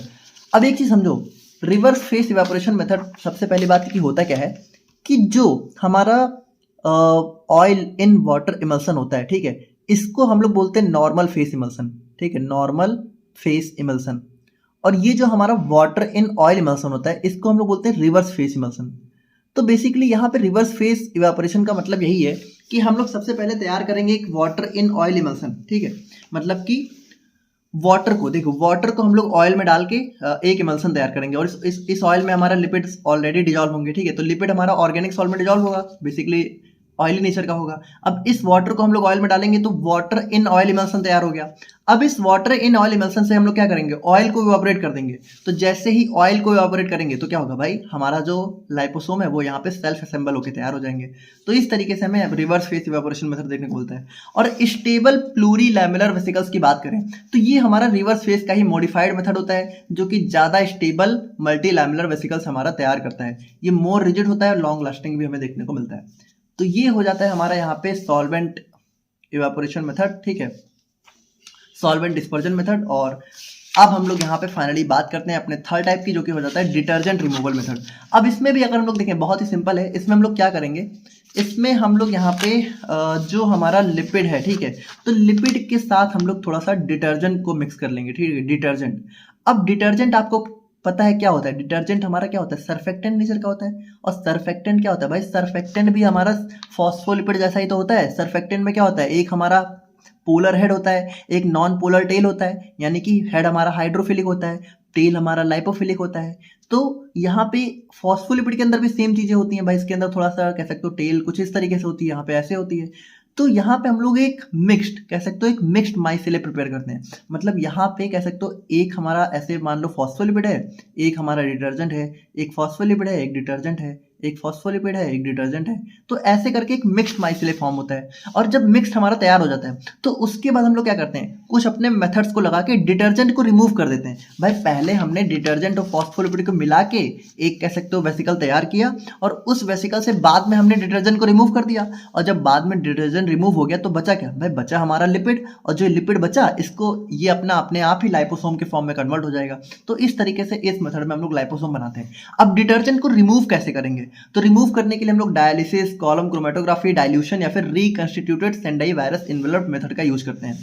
तो डायलिसिस में हम लोग क्या करते हैं, देखो जो हमारा मिक्स्ड माइसिले सॉल्यूशन है, ठीक है, जिसके अंदर डिटर्जेंट और फॉस्फोलिपिड दोनों है, इसको एक डायलिसिस बैग में डालते हैं। अब ये डायलिसिस बैग हमारा सेमी परमिएबल मेम्ब्रेन से मिलकर बना होता है। तो यहाँ पे होता क्या है, जो डिटर्जेंट मॉलिक्यूल है ये इस मेम्ब्रेन से अपने आप ही डिफ्यूज हो जाता है, बाहर निकल जाता है, और बचता क्या है, बचता हमारा लिपिड है। और जो लिपिड बचता है वो यहाँ पे लाइपोसोम के फॉर्म में कन्वर्ट हो जाता है। फिर हमारा आता है कॉलम क्रोमेटोग्राफी। अब क्रोमेटोग्राफी अगर आपने पढ़ा है तो आप लोग समझ रहे होंगे। इसमें हम लोग क्या करेंगे, एक कॉलम लेंगे, इस कॉलम में स्टेशनरी फेस फिल होगी, और इस स्टेशनरी फेस में हम लोग यहाँ पे अपना डिटर्जेंट और लिपिड का सॉल्यूशन डालेंगे। जो डिटर्जेंट है वो यहाँ पे क्या होगा, वो यहाँ पे लॉन्गर, मतलब कि वो ज़्यादा देर तक इसके साथ चिपका रहेगा, ठीक है, तो वो रह जाएगा। और जो लिपिड सॉल्यूशन होगा वो पहले ही निकल आएगा, ठीक है। तो जो पहले निकल आया वो अलग हो गया, जो रुक गया वो अलग हो गया। तो यहाँ पे लाइपोसोम पहले ही निकल आएंगे और हमें यहाँ पे हमारा लाइपोसोम देखने को मिल जाएगा। और डाइल्यूशन मेथड में क्या करेंगे कि भाई देखो, डिटर्जेंट और लाइपोसोम जब दोनों साथ में होते हैं तो डिटर्जेंट की कंसेंट्रेशन काफ़ी ज़्यादा होती है। तो इसमें हम लोग यहाँ पे एक कह सकते हो, हम लोग लार्ज वॉल्यूम ऑफ बफर को ऐड कर देते हैं। जब बफर हम लोग बहुत ज़्यादा ऐड करेंगे तो डिटर्जेंट की कंसेंट्रेशन क्या है, डाइल्यूट हो जाएगी। और जब डाइल्यूट होगी तो धीरे धीरे लाइपोसोम यहाँ पे खुद ही उनसे थोड़ा अलग होके और यहाँ पे असेंबल होके कन्वर्ट हो जाएंगे लाइपोसोम के फॉर्म में। बेसिकली लिपिड अलग होके लाइपोसोम के फॉर्म में कन्वर्ट हो जाएगा। और फाइनली बात करें अपने लास्ट मेथड की, तो ये हमारा आता है रिकंस्टिट्यूटेड सेंडाई वायरस एनवेलप मेथड। तो यहाँ पे आप लोग इतना समझो कि यहाँ पे हमारा एक वायरस होता है सेंडाई वायरस, ठीक है। तो इस वायरस की मेम्ब्रेन में जो प्रोटीन्स होते हैं, ठीक है, उनकी हेल्प से जब हम लोग यहाँ पे लाइपोसोम बनाना होता है तो इस मेथड का यूज करते हैं। तो बेसिकली यहाँ पे इस वायरस का जो मेम्ब्रेन होता है उसके अंदर जो एम्बेडेड प्रोटीन्स होते हैं, अगर वायरस का स्ट्रक्चर आपको पता है तो उसके अंदर हमारे कुछ प्रोटीन्स वगैरह भी देखने को मिलते हैं। तो उस प्रोटीन को हम लोग यहाँ पे अपने फॉस्फोलिपिड वगैरह के साथ मिला के, ठीक है, हम लोग यहाँ पे डिटर्जेंट को मिक्स करते हैं और उसके बाद डिटर्जेंट को रिमूव करके हमारा लाइपोसोम लाइक वेसिकल को तैयार कर देते हैं। तो ये हमारा हो जाता है रिकंस्टिट्यूटेड सेंडाई वायरस एनवेलप मेथड। अब देखो, आपको इतना डिटेल में लेके आने की कोई ज़रूरत नहीं है, ये बस मैंने पढ़ा दिया। पता नहीं क्यों इतना डिटेल में पढ़ाना नहीं था, बट थोड़ा सा मतलब ये टॉपिक इम्पॉर्टेंट है, आपको फ्यूचर में भी देखने को मिलेगा। तो इतना डिटेल नोट आपको कहीं मिलेगा नहीं, ठीक है, आप कहीं भी देख लो। मैंने बहुत सारी जगह से कंबाइन करके यहाँ पे इस नोट को प्रिपेयर कर लिया है, तो थोड़ा मन था तो मैंने बना दिया बस ऐसे ही। एक्टिव लोडिंग टेक्निक की बात करें तो इसमें क्या होता है, इसमें ड्रग को हम लोग यहाँ पे लाइपोसोम फॉर्मेशन के बाद लोड करते हैं। मतलब लाइपोसोम पहले बना लिया, ड्रग को बाद में लोड किया, ठीक है। और यहाँ पे उसके लिए हम लोग पीएच या आयन ग्रेडियंट मेथड का यूज कर सकते हैं, और इंट्रैपमेंट एफिशिएंसी थोड़ी सी बढ़ जाती है। और कॉमन मेथड की बात करें तो पीएच ग्रेडियंट और आयन ग्रेडियंट। तो ये सारे मेथड होते हैं, अब इतना हमें डिटेल में पढ़ना नहीं है। और अगर हम लोग यहाँ पे बात करें अपने एप्लीकेशन ऑफ लाइपोसोम्स के बारे में, तो भाई यहाँ पे एप्लीकेशन क्या होता है कि हमारा हाइड्रोफिलिक लाइपोफिलिक दोनों ड्रग को डिलीवर कर सकता है। कैंसर थेरेपी में यूज होता है। एक्ट एज वैक्सीन वैक्सीन को भी यहाँ पे कैरी कर सकता है। जैसे वैक्सीन भी हमें बॉडी में देनी है तो लाइपोसोम के अंदर जो है दे सकते हैं। एंटीबायोटिक, एंटीफंगल किसी भी टाइप की ड्रग को दे सकता है। कॉस्मेटिक्स में भी हम लोग यहाँ पे कभी कभी इसका यूज करते हैं बेटर स्किन पेनिट्रेशन में। भाई कॉस्मेटिक्स अच्छे से यूज कब करें, अपना अच्छे से एक्शन कब शो करेगा, जब स्किन के अंदर एब्जॉर्ब होगा। अब स्किन के अंदर एब्जॉर्ब कभी कभी कुछ ड्रग मॉलिक्यूल्स नहीं होते तो हम लोग लाइपोसोम के अंदर उसको कन्वर्ट कर देते हैं। अब लाइपोसोम क्या है, फॉस्फोलिपिड की बाई लेयर है, यानी कि ये स्किन के लिए तो बिल्कुल भाई फॉस्फोलिपिड की बाई लेयर सेल के लिए तो बिल्कुल अपना जैसा है ना, वो तो उसको तुरंत ही अपने अंदर कह सकते हो आने देगी, जाने देगी, है ना। तो ये हमारा हो जाता है। प्रोटेक्ट एंड डिलीवर एंजाइम्स और हार्मोन्स, तो यहाँ पे हमारा एंजाइम्स हार्मोन्स को भी हमारा डिलीवर और प्रोटेक्ट करने में हेल्प करता है। तो ये हमारा हो जाता है इसका एप्लीकेशन, और यहाँ पे हमारा लाइपोसोम कंप्लीट होता है। और अब हम लोग यहाँ पे बात करते हैं अपने नियोसोम के बारे में। तो अगर हम लोग यहाँ पे बात करें अपने नियोसोम्स के बारे में, तो देखो बिल्कुल जो हमने लाइपोसोम देखा ना, बिल्कुल लाइपोसोम जैसा ही हमारा होता है नियोसोम। बस यहाँ पे डिफरेंस क्या आएगा, डिफरेंस ये आएगा कि लाइपोसोम में हमारा होता था फॉस्फोलिपिड और नियोसोम में हमारा हो जाएगा सर्फेक्टेंट। बस तो सर्फेक्टेंट भी तो हमारा फॉस्फोलिपिड जैसा ही होता है। सर्फेक्टेंट में हमारा हाइड्रोफोबिक हेड होता है हाइड्रोफिलिक, और हाइड्रोफोबिक टेल होती है।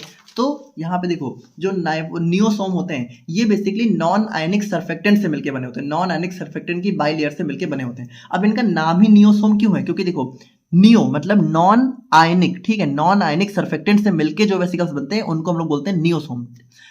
तो यहाँ पे हमारा, ठीक है, हमारा होता है जो कि हमारा सिमिलर होता है लाइपोसोम के।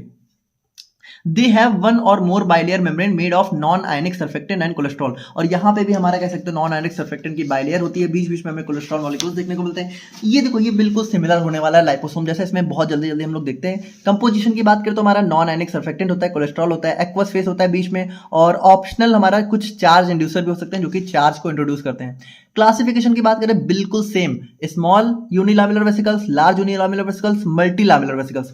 हमने ये सारी चीजें अपने लाइपोसोम में देखी, आप लोग समझ ही गए होंगे। एडवांटेजेस, मोर स्टेबल, लाइपोसोम के कंपेयर में ज्यादा स्टेबल होता है, बायोडिग्रेडेबल भी होता है, नॉन टॉक्सिक भी होता है, हाइड्रोफिलिक लाइपोफिलिक दोनों टाइप की ड्रग को कैरी कर सकता है, लो कॉस्ट, ठीक है, कंट्रोल और टारगेट रिलीज हमारा पॉसिबल होता है। अब यहाँ पे कॉस्ट भी थोड़ा लो हो जाती है और मोर स्टेबल भी हमें देखने को मिलता है। तो लाइपोसोम के कंपेयर में नियोसोम हमारा ज्यादा बेटर कैरियर साबित हो जाता है। लेकिन हालांकि थोड़ा सा इसको डेवलप करना थोड़ा सा यहाँ पे मतलब कॉस्टली नहीं होता है, बट थोड़ा सा कॉम्प्लेक्स कम पड़ जाता है कंपेयर टू हमारा लाइपोसोम।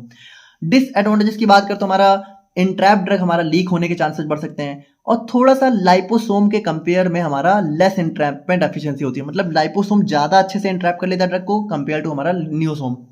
और उसके बाद हम लोग बात करें तो हो सकता है, जैसे देखो लाइपोसोम क्या है, लाइपोसोम के अंदर तो हमारा फॉस्फोलिपिड है, और फॉस्फोलिपिड तो हमारी सेल की बाइलेयर ही है, तो वो तो बिल्कुल मतलब हमारी बॉडी के साथ बिल्कुल कंपैटिबल होता है। लेकिन जो नियोसोम है उसके अंदर सर्फेक्टेंट है, तो ये हमारी बॉडी के साथ थोड़ा बहुत लेस कंपैटिबल हो सकता है, और थोड़ा इसको बनाना हमारा टाइम कंज्यूमिंग हो जाता है। मतलब कॉस्टली तो कम है लेकिन टाइम कंज्यूमिंग थोड़ा ज़्यादा हो जाता है। अब अगर हम लोग मेथड ऑफ प्रिपरेशन की बात करें, बिल्कुल सेम हमारे मेथड ऑफ प्रिपरेशन इसमें भी देखने को मिलने वाले हैं। हैंड शेकिंग मेथड मतलब हमारा वही वाला मेथड, ठीक है, जिसमें हमारा क्या होता है, सबसे पहले थिन फिल्म फॉर्म होती है, फिर हम लोग यहाँ पे इसमें वाटर को हाइड्रेट करते हैं, शेक करते हैं, शेक करने के बाद खुद ही हमारा नियोसोम प्रिपेयर हो जाएगा।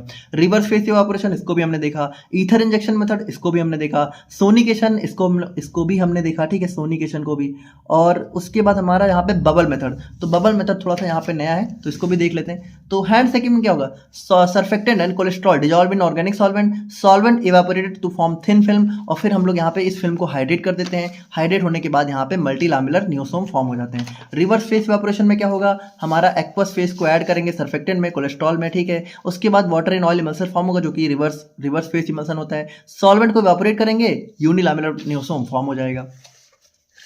उसके बाद हम लोग यहाँ पे बात करें ईथर इंजेक्शन मेथड की, तो इसमें क्या होगा, सर्फेक्टेंट और कोलेस्ट्रॉल को ईथर में डिजॉल्व करेंगे, इसको अपने वार्म एक्वस सॉल्यूशन में इंजेक्ट करेंगे, ईथर इवापोरेट हो जाएगा, स्मॉल यूनिलैमेलर नियोसोम फॉर्म हो जाएंगे। बबल मेथड में क्या होता है कि सर्फेक्टेंट और कोलेस्ट्रॉल को एक्वस फेस में डिजॉल्व करने के बाद हम लोग यहाँ पे उसमें नाइट्रोजन गैस को इंट्रोड्यूस करते हैं। जब नाइट्रोजन गैस को इंट्रोड्यूस करते हैं तो वो थोड़ा बबल फॉर्म करती है, और इस बबल के थ्रू क्या होता है कि हमारे नियोसोम यहाँ पे फॉर्म हो जाते हैं बिना किसी ऑर्गेनिक सॉल्वेंट का यूज किए हुए। सोनिकेशन में क्या होता है, मल्टी लैमेलर वेसिकल्स को हम लोग यहाँ पे सोनिकेटर की हेल्प से स्मॉल वेसिकल्स में कन्वर्ट करते हैं। एप्लीकेशन हमारा टारगेटेड ड्रग डिलीवरी में हेल्प करता है, transdermal, ocular delivery, vaccine delivery, cosmetic formation, peptide and protein delivery, इन सभी में हमारा हेल्प करता है। तो ये हो गया नियोसोम। अब अगर हम लोग बात करें अपने नैनो पार्टिकल्स के बारे में, तो यहाँ पे देखो हमने अपने यूनिट 2 में देखा था अपना जो है माइक्रो इनकैप्सुलेशन। तो माइक्रो इनकैप्सुलेशन में हमने क्या देखा कि बहुत ही स्मॉल हमने कैप्सूल्स देखी थी जो कि हमारा पॉलीमर का हेल्प करके बनाई जाती थी।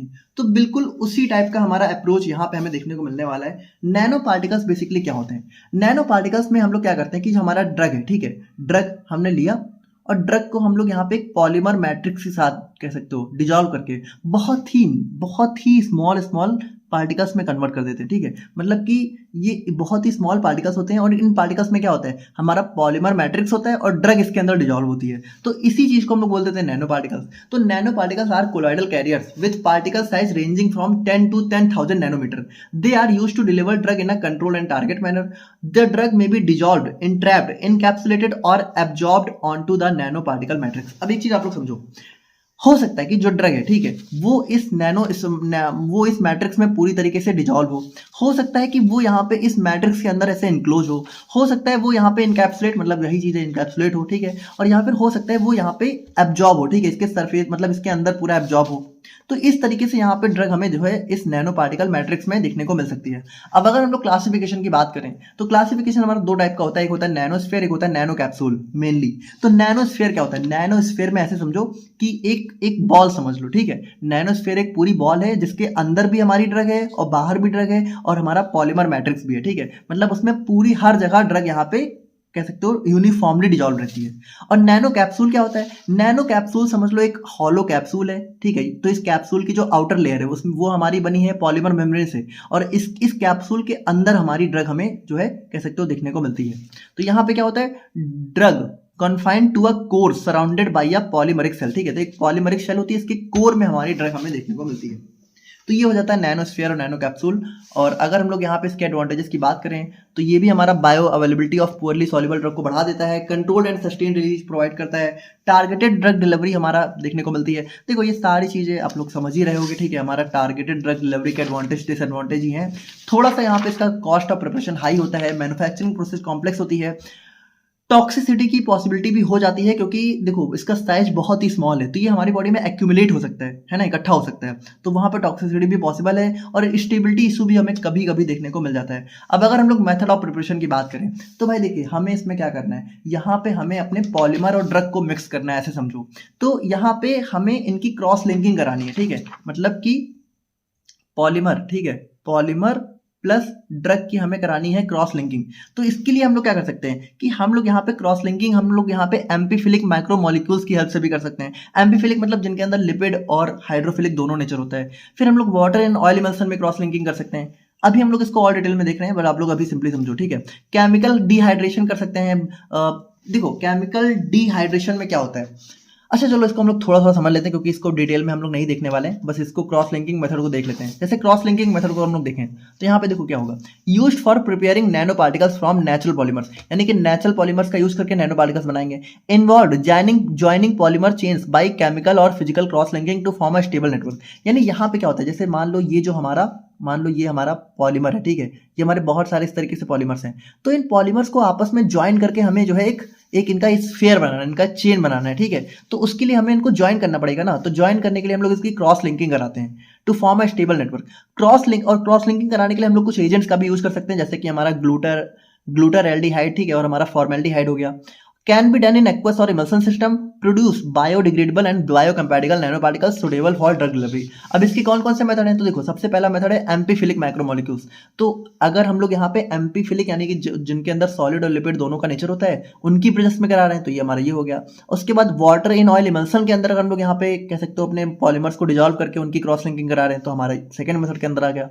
फिर हमारा आ जाता है कि इमल्सन, पहले हम लोग इमल्सन बनाएं फिर वाटर को डिहाइड्रेट कर दें, ठीक है, वाटर को हटा दें। तो जो बचेगा क्या, हमारा लिपिड फेस बचेगी। उस लिपिड फेस पे ही हमारा क्या होता है, हमारा जो है कह सकते हो पॉलीमर मिक्स होता है और वो पॉलीमर्स एग्रीगेट होके फॉर्म कर जाते हैं एक stable network by face separation. तो इसमें हम लोग क्या करते हैं, हम लोग यहाँ पे सॉल्यूशन लेंगे, ठीक है। इसमें हम लोग यहाँ पे पॉलीमर को डालेंगे और उसके बाद हम लोग यहाँ पे क्या करेंगे, ऐसे एजेंट्स को डालेंगे जो कि इन पॉलीमर्स को कह सकते हो प्रेसिपिटेट के फॉर्म में कन्वर्ट कर दे।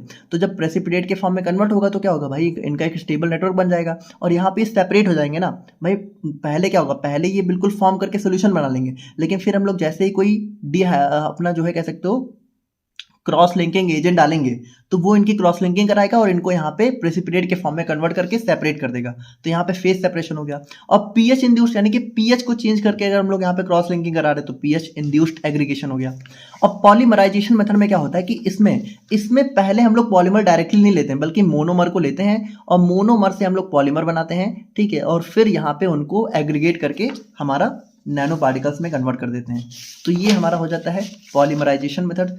पॉलीमराइजेशन में क्या होता है कि हम लोग नैनो पार्टिकल्स को सिंथेटिक मोनोमर्स के साथ बनाते हैं और in this method monomers polymerise करते हैं, ठीक है। और इसको हम लोग यहाँ पे इमल्सन या फिर डिस्पर्जन पॉलीमराइजेशन में कैरी कर सकते हैं। कैटालिस्ट हमारा यहाँ पे हेल्प करता है पॉलीमराइजेशन रिएक्शन में और सुटेबल होता है हाइड्रोफिलिक ड्रग्स और long term control release formulation के लिए। अगर हम लोग यहाँ पे एप्लीकेशन की बात करें तो cancer therapy, vaccine therapy, ocular मतलब कि आइज में अगर हमें ड्रग्स की डिलीवरी करनी है तो ऑकुलर डिलीवरी सिस्टम को हम लोग यहाँ पे 5th यूनिट में देखेंगे। वहां पे हम लोग देखेंगे कि नैनो पार्टिकल्स भी हमारा एक बहुत ही मेजर रोल प्ले करते हैं। Anti microbial anti viral drug delivery हो गया और peptides, nucleic acid, other drug molecules के ट्रांसपोर्ट में भी हमारा ये हेल्प करते हैं। और फाइनली हम लोग यहाँ पे बात करें अपने आज के लास्ट टॉपिक के बारे में, तो ये हमारा रहता है मोनोक्लोनल एंटीबॉडीज। अब देखो, इसको भी समझने के लिए पहले आपको थोड़ा सा समझना होगा मोनोक्लोनल एंटीबॉडी होती क्या है। तो थोड़ा सा समझना आप लोग, एंटीबॉडी क्या होती है। एंटीबॉडी हमारी कह सकते हो हमारी जो वाइट ब्लड सेल्स होती हैं, WBCs होती हैं, उनकी सरफेस पे हमें एंटीबॉडी देखने को मिलती है। ये एंटीबॉडी क्या करती है, फॉरेन पार्टिकल्स के साथ कह सकते हो कंबाइन होती है, जैसे जो एंटीजन होते हैं। इतना आपको पता होना चाहिए, अगर ये भी नहीं पता तब आप लोग कुछ नहीं समझ पाओगे। बट अगर इतना पता है कि जो एंटीजन होता है, एंटीजन बेसिकली जो हमारा फॉरेन पार्टिकल होता है, जब भी हमारी बॉडी में कोई फॉरेन पार्टिकल इंटर करता है, फॉरेन पार्टिकल मतलब बैक्टीरिया, वायरस, कुछ भी हो सकता है, तो वो जब हमारी बॉडी में एंटर करता है तो वो हमारी बॉडी की जो मैक्रोफेजेस होती हैं, ठीक है, WBCs होती हैं, उनकी सरफेस पे हमें देखने को मिलता है हमारा एंटीबॉडी। ठीक है, तो ये एंटीबॉडी क्या करता है, ये एंटीबॉडी इस एंटीजन से बाइंड हो जाता है, मतलब ये एंटीजन इस एंटीबॉडी से बाइंड हो जाता है और एंटीजन एंटीबॉडी रिएक्शन देखने को मिलती है। और इस रिएक्शन के थ्रू क्या होता है कि ये जो हमारा फॉरेन पार्टिकल्स है, इसको यहाँ पे ये किल कर देती है। ठीक है, और इस तरीके से हमारी फिर बहुत सारी एंटीबॉडी प्रिपेयर हो जाती है इसके अगेंस्ट में, और दोबारा अगर ये एंटीजन हमारी बॉडी में आता है तो तुरंत यहाँ पे इसको किल कर दिया जाता है। तो ये हमारा होता है एंटीबॉडी, है ना, जो कि हमारा एंटीजन से बाइंड करके उसको खत्म करने में हेल्प करता है। अब देखो, कहने को तो हम लोग सिंपली कह देते हैं कि जो हमारा एंटीजन है, ठीक है, वो डायरेक्टली हमारा एंटीबॉडी से बाइंड हो जाता है। लेकिन अगर हम लोग इस एंटीजन को बहुत डिटेल में देखना चाहें तो इस एंटीजन की सरफेस पे हमें बहुत सारे एपिटोप्स देखने को मिलते हैं, और इन्हीं एपिटोप से हमारी एंटीबॉडी बाइंड होती है। लेकिन अब इंपॉर्टेंट चीज़ क्या है कि ये जो एपिटोप होते हैं ना, ये एक सिंगल टाइप के नहीं होते हैं, बल्कि अलग अलग टाइप के होते हैं। जैसे ऐसे समझो कि मान लो ये जो एंटीजन हमें दिख रहा है, तो हो सकता है एक, मतलब देखो आप कलर से समझो, बाकी कलर से मतलब नहीं है, प्रॉपर्टी के अकॉर्डिंग ये अलग अलग होते हैं। बट आप इतने समझो कि एक हो सकता है कि ब्लू कलर का हो, वो थोड़ा अलग होगा, एक हो सकता है ग्रीन कलर का हो, वो थोड़ा अलग होगा, एक हो सकता है थोड़ा वॉयलेट कलर का हो, वो थोड़ा अलग होगा, और एक ब्लैक कलर का हो सकता है, उसकी प्रॉपर्टी थोड़ी सी डिफरेंट होगी। मतलब ये क्या है, ये एपिटोप्स हैं। एपिटोप्स हमें एंटीजन के सरफेस पे देखने को मिलते हैं, और इन्हीं एपिटोप पे हमारी एंटीबॉडी बाइंड करती है। अब इंपॉर्टेंट चीज क्या है, ये जो अलग अलग एपिटोप है ना, इनसे हमारी डिफरेंट टाइप की एंटीबॉडी ही बाइंड करती हैं। जैसे ऐसे समझो कि ब्लैक वाला अगर एपिटोप है तो ब्लैक एपिटोप से ये ब्लैक वाली एंटीबॉडी ही बाइंड करेगी, इस ब्लैक एपिटोप से ये ग्रीन वाली एंटीबॉडी कभी नहीं बाइंड करेगी। अब अगर ये जो ग्रीन वाला एपिटोप है, इससे हमारी ग्रीन वाली एंटीबॉडी बाइंड करेगी, ये जो हमारा वॉयलेट वाला एपिटोप है, इससे हमारी वॉयलेट वाली एंटीबॉडी ही बाइंड करेंगी, और ये जो ब्लू वाला एपिटोप है, इससे हमारी ब्लू वाली एंटीबॉडी ही बाइंड करेंगी। यानी हमारी बॉडी में डिफरेंट टाइप की एंटीबॉडीज होती हैं, जो कि डिफरेंट टाइप के एपिटोप से बाइंड होती हैं। और ये एपिटोप कहाँ होते हैं, ये एपिटोप हमारे एंटीजन के सरफेस पे होते हैं। एक एंटीजन के सरफेस पे बहुत सारे अलग अलग एपिटोप हमें देखने को मिल सकते हैं, और अलग अलग एपिटोप से अलग अलग टाइप की एंटीबॉडी बाइंड करती हैं। अलग अलग एपिटोप से एक ही टाइप की एंटीबॉडी कभी नहीं बाइंड करेगी। ठीक है, इतना आप लोग समझ गए। अब यहाँ पे इंपॉर्टेंट चीज क्या है कि ये एंटीबॉडी बनाती कौन है, तो ये एंटीबॉडीज को बनाती है हमारी बी सेल्स। ठीक है, प्लाज्मा बी सेल्स बनाती हैं, बी लिम्फोसाइट्स। अब एक चीज आप लोग समझो कि यहाँ पे भी इंपॉर्टेंट चीज क्या है कि जो ब्लैक वाली एंटीबॉडी है, जो कि ब्लैक वाले एपिटोप से बाइंड करेगी, इसको बनाने वाली जो बी सेल होगी वो भी अलग होगी। मतलब यहाँ पे अगर ब्लैक वाली एंटीबॉडी है तो इसको ब्लैक वाली बी सेल ही बनाएगी, अगर ग्रीन वाली एंटीबॉडी है इसको ग्रीन वाली बी सेल ही बनाएगी, अगर हमारा वॉयलेट एंटीबॉडी है तो इसको वॉयलेट वाली बी सेल बनाएगी, और अगर ब्लू एंटीबॉडी है तो ब्लू वाली बी सेल बनाएगी। यानी हमारी जो बॉडी है उसमें डिफरेंट टाइप की एंटीबॉडी होती है, उस डिफरेंट टाइप की एंटीबॉडी को बनाती भी डिफरेंट टाइप की सेल्स है। ठीक है, डिफरेंट टाइप की बी सेल्स बनाती हैं। अब आप एक चीज समझो कि मान लो, ठीक है, मान लो ये जो हमारा एंटीबॉडी है, एंटीजन है, ये हमारी बॉडी में आया, ठीक है, और इस एंटीजन पे ये जो वॉयलेट वाला एपिटोप आपको दिख रहा है, मान लेते हैं कि इस वॉयलेट वाले एपिटोप से हमारा ये जो वॉयलेट वाली एंटीबॉडी है ये बाइंड हो गई।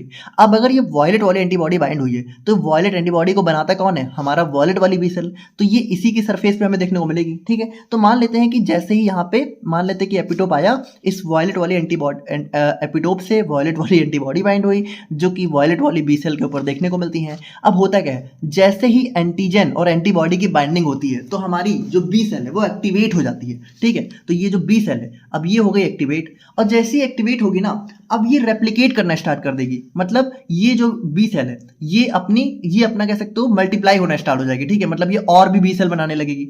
अब इंपॉर्टेंट चीज क्या है कि अगर ये जो एंटीबॉडी है, अगर ये वॉयलेट वाली एंटीबॉडी इससे बाइंड हुई है और अगर इसका एक्टिवेशन वॉयलेट वाली एंटीबॉडी के बाइंड करने से हुआ है, तो जो बी सेल यहाँ पे मल्टीप्लाई होके बनेंगी वो वॉयलेट वाली बी सेल ही बनेंगी। यानी कि हमारी कह सकते हो वही बी सेल बनेंगी जो कि वॉयलेट वाली एंटीबॉडी को बनाएंगी। यानी अब हम लोग यहाँ पे कह सकते हैं कि ये जो वॉयलेट वाली एंटीबॉडी है इसके हमें बहुत सारे क्लोन देखने को मिलेंगे। तो इसी को हम लोग बोलते हैं मोनोक्लोनल एंटीबॉडी।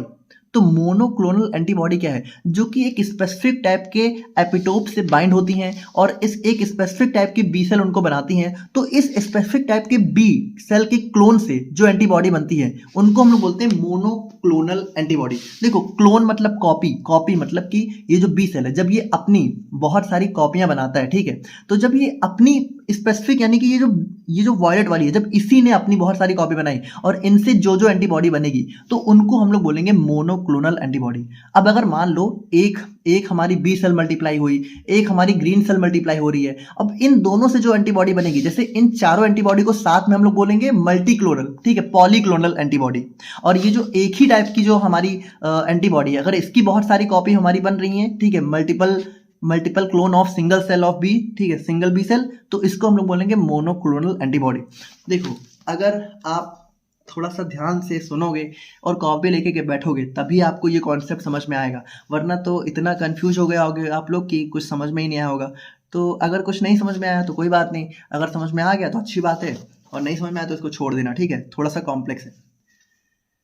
तो अब अगर आप लोग यहाँ पे समझ गए हो कि मोनोक्लोनल एंटीबॉडी क्या होता है, तो मोनोक्लोनल एंटीबॉडी बनती कैसे हम लोग उसको देख लेते हैं, ठीक है, बाकी इसमें कुछ खास नहीं है।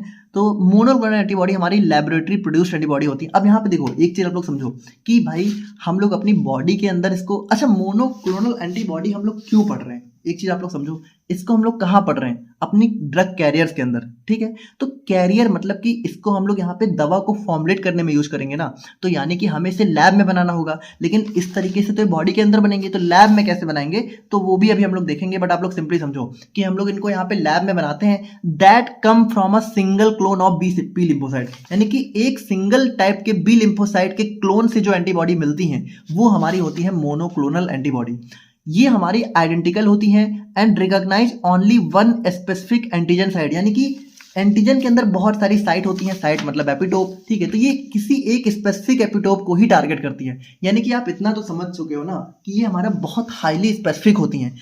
तो देखो, ये जो हमने लीगेंड अभी डिस्कस किया था ना, लीगेंड भाई, लीगेंड हमने डिस्कस किया था ना, आप लोगों को याद हो हमारा एक्टिव टारगेटिंग में, तो ये लीगेंड ही हमारा होता है बेसिकली। इस लीगेंड का ही एक टाइप होता है मोनोक्लोनल एंटीबॉडी। तो ये मोनोक्लोनल एंटीबॉडी बेसिकली ये लीगेंड्स होते हैं, ठीक है, जिनको हम लोग एक्टिव टारगेटिंग के लिए डिजाइन करते हैं। तो मतलब आप कह सकते हो कि ये कैरियर के अंदर हम लोग पढ़ तो रहे हैं लेकिन एक्चुअल में ये हमारा लीगेंड का काम करेगा, है ना। तो ये चीज आप लोग समझना। तो ये हमारा आइडेंटिकल होता है, रिकॉग्नाइज करता है एक स्पेसिफिक एंटीजन साइट को। अब इसका यूज हम लोग यहाँ पे दवा में कैसे करेंगे वो भी देखेंगे, बनाएंगे कैसे वो भी देखते हैं, बट अभी आप लोग थोड़ा सा पेशेंस रखो। इसका यूज हम लोग डायग्नोसिस, ट्रीटमेंट और टारगेटेड ड्रग डिलीवरी में करते हैं। इसको कोहलर और मिल्स्टीन ने हमारा डेवलप किया था हाइब्रिडोमा टेक्नोलॉजी का यूज करके। तो इसका जो मेथड ऑफ प्रिपरेशन है इसको हम लोग हाइब्रिडोमा टेक्नोलॉजी बोलते हैं। तो इसमें हम लोग करते क्या है, अब आप लोग ध्यान से सुनते जाना। तो हम लोग इसमें सबसे पहले क्या करेंगे, सबसे पहले तो हम लोग यहाँ पे एक स्पेसिफिक एंटीजन लेंगे, ठीक है, और उसको हम लोग यहाँ पे अपने माउस के अंदर इंजेक्ट कर देंगे, ठीक है। तो यहाँ पे हमने एक एंटीजन लिया और यहाँ पे हमने माउस के अंदर इंजेक्ट कर दिया। अब जब माउस के अंदर भी हमारी बी लिम्फोसाइट होती है, भाई एक चीज समझो, एंटीबॉडी कौन बनाता है? हमारा बी लिम्फोसाइट, ठीक है। तो इस माउस की स्प्लीन में हमारी बी लिम्फोसाइट होती हैं। तो जैसे ही एंटीजन इंटर होगा तो जो माउस की स्प्लीन है वो हमारा बी लिम्फोसाइट बनाना स्टार्ट कर देंगे। जब यहाँ पे बी लिम्फोसाइट हमारी बहुत सारी कह सकते हो हमारा एंटीबॉडी बना लेंगी, तो उसके बाद हम लोग यहाँ पे इस स्प्लीन को रिमूव कर लेते हैं इस माउस से, ठीक है। तो जब स्प्लीन को हम लोग यहाँ पे रिमूव करेंगे तो इस स्प्लीन में हमारी बहुत सारी बी सेल्स होंगी, वो हम लोग कलेक्ट कर लेंगे। अब यहाँ पे होगा क्या कि जो हमारी बी सेल्स हैं, ठीक है, तो यहाँ पे जैसे समझो ये हमारी बी सेल हो गई जिसको हमने कहाँ हमारे माउस से कलेक्ट किया, ठीक है। तो हम इस बी सेल को फ्यूज करेंगे अपने माइलोमा सेल्स के साथ यूजिंग पॉलीइथाइलिन ग्लाइकोल। बहुत ध्यान समझना, अब हम लोग करेंगे क्या, हमने यहाँ पे बी सेल ली जिसको हमने माउस से निकाला, ठीक है, माउस की स्क्रीन से, और हमने यहाँ पे अब ली हमारी एक कैंसरस सेल, कैंसर की सेल।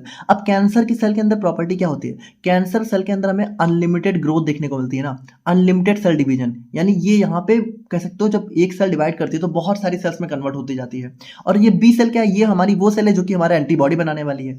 तो अब इन दोनों को हम लोग क्या करेंगे, इन दोनों को हम लोग यहाँ पे कर देंगे कंबाइन, ठीक है, और जब कंबाइन करेंगे तो हमारा क्या होगा, हमारा बनेगा जो है this fusion produces hybridoma sales. तो जैसे हम इन दोनों को पॉलीइथाइलिन ग्लाइकोल सॉल्यूशन में कंबाइन करेंगे तो हमारी एक हाइब्रिडोमा सेल बन जाएगी। हाइब्रिडोमा सेल का मतलब क्या है, अब ये जो हाइब्रिडोमा सेल है इसके अंदर इस बी सेल की प्रॉपर्टी भी होगी और इस कैंसर सेल की भी प्रॉपर्टी होगी। तो भाई देखियो, बी सेल की प्रॉपर्टी क्या थी, एंटीबॉडी बनाना, और कैंसर सेल की प्रॉपर्टी क्या थी, अनलिमिटेड डिवीजन। यानी अब हमारा काम देखो बन गया, हमारा काम क्या बन गया कि एंटीबॉडी भी बनेगी और अनलिमिटेड बनेगी, क्योंकि देखो ये जो हाइब्रिडोमा सेल है इसके अंदर कैंसर सेल की प्रॉपर्टी है, तो अब ये अनलिमिटेड डिवाइड होती जाएगी होती जाएगी, और जितना ज्यादा ये सेल बनाएगी उतना ज्यादा हमारी एंटीबॉडी बनेगी। तो यहाँ पे देखो वही चीज है कि तो hybridoma cell that can both divide continuously and produce antibody, तो ये हाइब्रिडोमा सेल के अंदर दोनों प्रॉपर्टी होंगी। अभी जो हाइब्रिडोमा सेल है इसको हम लोग यहाँ पे हैट मीडियम में ग्रो करते हैं, where only the successfully fused cell survive. तो अब एक चीज समझो कि ये जो हमारा हाइब्रिडोमा सेल हमारी तैयार होती हैं इसको हम लोग यहाँ पे एक हैट मीडियम होता है इसके अंदर रखते हैं, ताकि ये जो हाइब्रिडोमा सेल है ये तो बच जाए, लेकिन जो बी सेल और कैंसर सेल जो अलग अलग हैं ये यहाँ पे हमारी खत्म हो जाए। हम लोग यहाँ पे मतलब कुछ ऐसे मेथड्स का यूज करते हैं, ठीक है, कुछ ऐसा एटमॉस्फेयर क्रिएट करते हैं कि ये दोनों सेल बाद में जो अलग अलग हैं वो खत्म हो जाए और जो हाइब्रिड कर गई हैं वो बच जाए, क्योंकि हमें तो हाइब्रिड सेल ही चाहिए। The surviving hybridoma are screen to find which one produces the desired antibody. अब देखो ये जो हाइब्रिडोमा सेल बनी है, ठीक है, तो अब इन हाइब्रिडोमा सेल में से कौन सी हमें चाहिए जो कि हमारे काम की एंटीबॉडी बना रही है, उसको हम लोग यहाँ पे स्क्रीन करके अलग कर लेते हैं, और उसके बाद हम लोग यहाँ पे उसको फर्दर यहाँ पे कह सकते हो क्लोन करते रहते हैं, उसको ग्रो करते रहते हैं, ठीक है, और लार्ज क्वांटिटी में सेम एंटीबॉडी को तैयार कर लेते हैं। The monoclonal antibodies are then harvested and purified from the culture medium for use, ठीक है, उसके बाद हम लोग यहाँ पे इसको अलग कर लेते हैं। तो अब आप लोग एक चीज समझो कि हमारे पास मोनोक्लोनल एंटीबॉडी इस तरीके से हमारे पास तैयार हो गई, ठीक है, तो चलो ठीक है, यह हमारी मोनोक्लोनल एंटीबॉडी हमें मिल गई। अब हम लोग इसका यूज कैसे करेंगे, भाई देखो मोनोक्लोनल एंटीबॉडी क्या होता है, एक स्पेसिफिक एपिटोप को टारगेट करती हैं। अब मान लो हमारी बॉडी में कोई डिजीज होती है, कुछ भी होता है, कोई वायरस, हमारे मान लो कोई हमें वायरल इन्फेक्शन हो गया है, कोई हमें बैक्टीरियल इन्फेक्शन हो गया है, तो बैक्टीरिया वायरस क्या है, फॉरेन पार्टिकल है, फॉरेन पार्टिकल मतलब एंटीजन है, एंटीजन के ऊपर क्या होगा, एक स्पेसिफिक एपिटोप तो होगा ही ना। तो अब ये एंटीबॉडी अगर हम लोग यहाँ पे अपने ड्रग के साथ कंबाइन कर देंगे तो भाई ये एंटीबॉडी कह सकते हो उस एपिटोप के लिए बहुत हाईली स्पेसिफिक होगी ना, तो ये एंटीबॉडी क्या करेगी, सिर्फ इसी पे जाके बाइंड करेगी, और जब इस पे बाइंड करेगी तो हमारी ड्रग यहाँ पे रिलीज होगी और हमें हमारा एक्शन देखने को मिल जाएगा। तो इस तरीके से देखो एडवांटेजेस में क्या होता है, specifically bind to target cell, मतलब बहुत हाई स्पेसिफिसिटी होती है, reduce damage to healthy cells. अब यहाँ पे क्या होता है, बेसिकली आप इतना समझो कि इसका यूज हम लोग कैंसर की ट्रीटमेंट में बहुत ज्यादा करते हैं, ठीक है, और जब भी हम लोग यहाँ पे कैंसर सेल्स का, कैंसर के लिए जो हम लोग यहाँ पे ट्रीटमेंट यूज करते हैं तो वहाँ पे हम लोग क्या करते हैं भाई, हम लोग ये चाहते हैं कि जो एंटी कैंसर ड्रग्स हैं वो कैंसर सेल को टारगेट करें लेकिन हेल्दी सेल्स को छोड़ दें। तो वहाँ पे यहाँ पे भी हमारा पॉसिबल हो जाता है इस टेक्निक का यूज करके, और उसके बाद हमारा थेरेपेटिक एफिकेसी बढ़ जाती है, क्योंकि जो दवा है वो अपने टारगेट टिश्यू पे ही एक्ट करेगी। और उसके बाद हमारा मॉडिफाई, तो वही चीज़ है कि हम लोग टारगेट डिलीवरी के लिए मॉडिफाई कर सकते हैं, भाई मेन काम ही इसका यही है। और उसके बाद हमारा लॉन्गर सर्कुलेशन टाइम हमें बॉडी में देखने को मिलता है। डिसएडवांटेजेस की अगर हम लोग यहाँ पे बात करें तो हमारा एक्सपेंसिव होता है, टाइम कंज्यूमिंग होता है, ठीक है, और मे कॉज, अब यहाँ पे हो सकता है कि ये जो एंटीबॉडी है वो कुछ कुछ लोगों में इम्यून रिएक्शन कॉज कर जाए। लिमिटेड एबिलिटी होती है, अब कुछ सर्टेन टिश्यू साइट्स पर यहाँ पे ये जो है नहीं पहुंच पाती है, ठीक है, क्योंकि उसके अंदर पेनिट्रेशन अच्छा नहीं होता है, और स्टेबिलिटी इशू भी हमें जो है देखने को थोड़ा बहुत मिल सकता है। और एप्लीकेशन की बात करें तो इसका यूज हम लोग basically cancer therapy, auto immune disease के ट्रीटमेंट में, ठीक है, ट्यूमर्स के डायग्नोसिस में, टारगेटेड डिलीवरी में, और वायरल इन्फेक्शन के प्रिवेंशन में यूज कर सकते हैं। तो ये था हमारा यहाँ पे यूनिट 4 का कंप्लीट लेक्चर। आई होप कि आप लोग को सारी चीज़ें समझ में आ गई होंगी। कोई डाउट है तो आप लोग कमेंट करके बताइएगा। बाकी मिलते हैं नेक्स्ट वीडियो में, तब तक के लिए थैंक यू सो मच।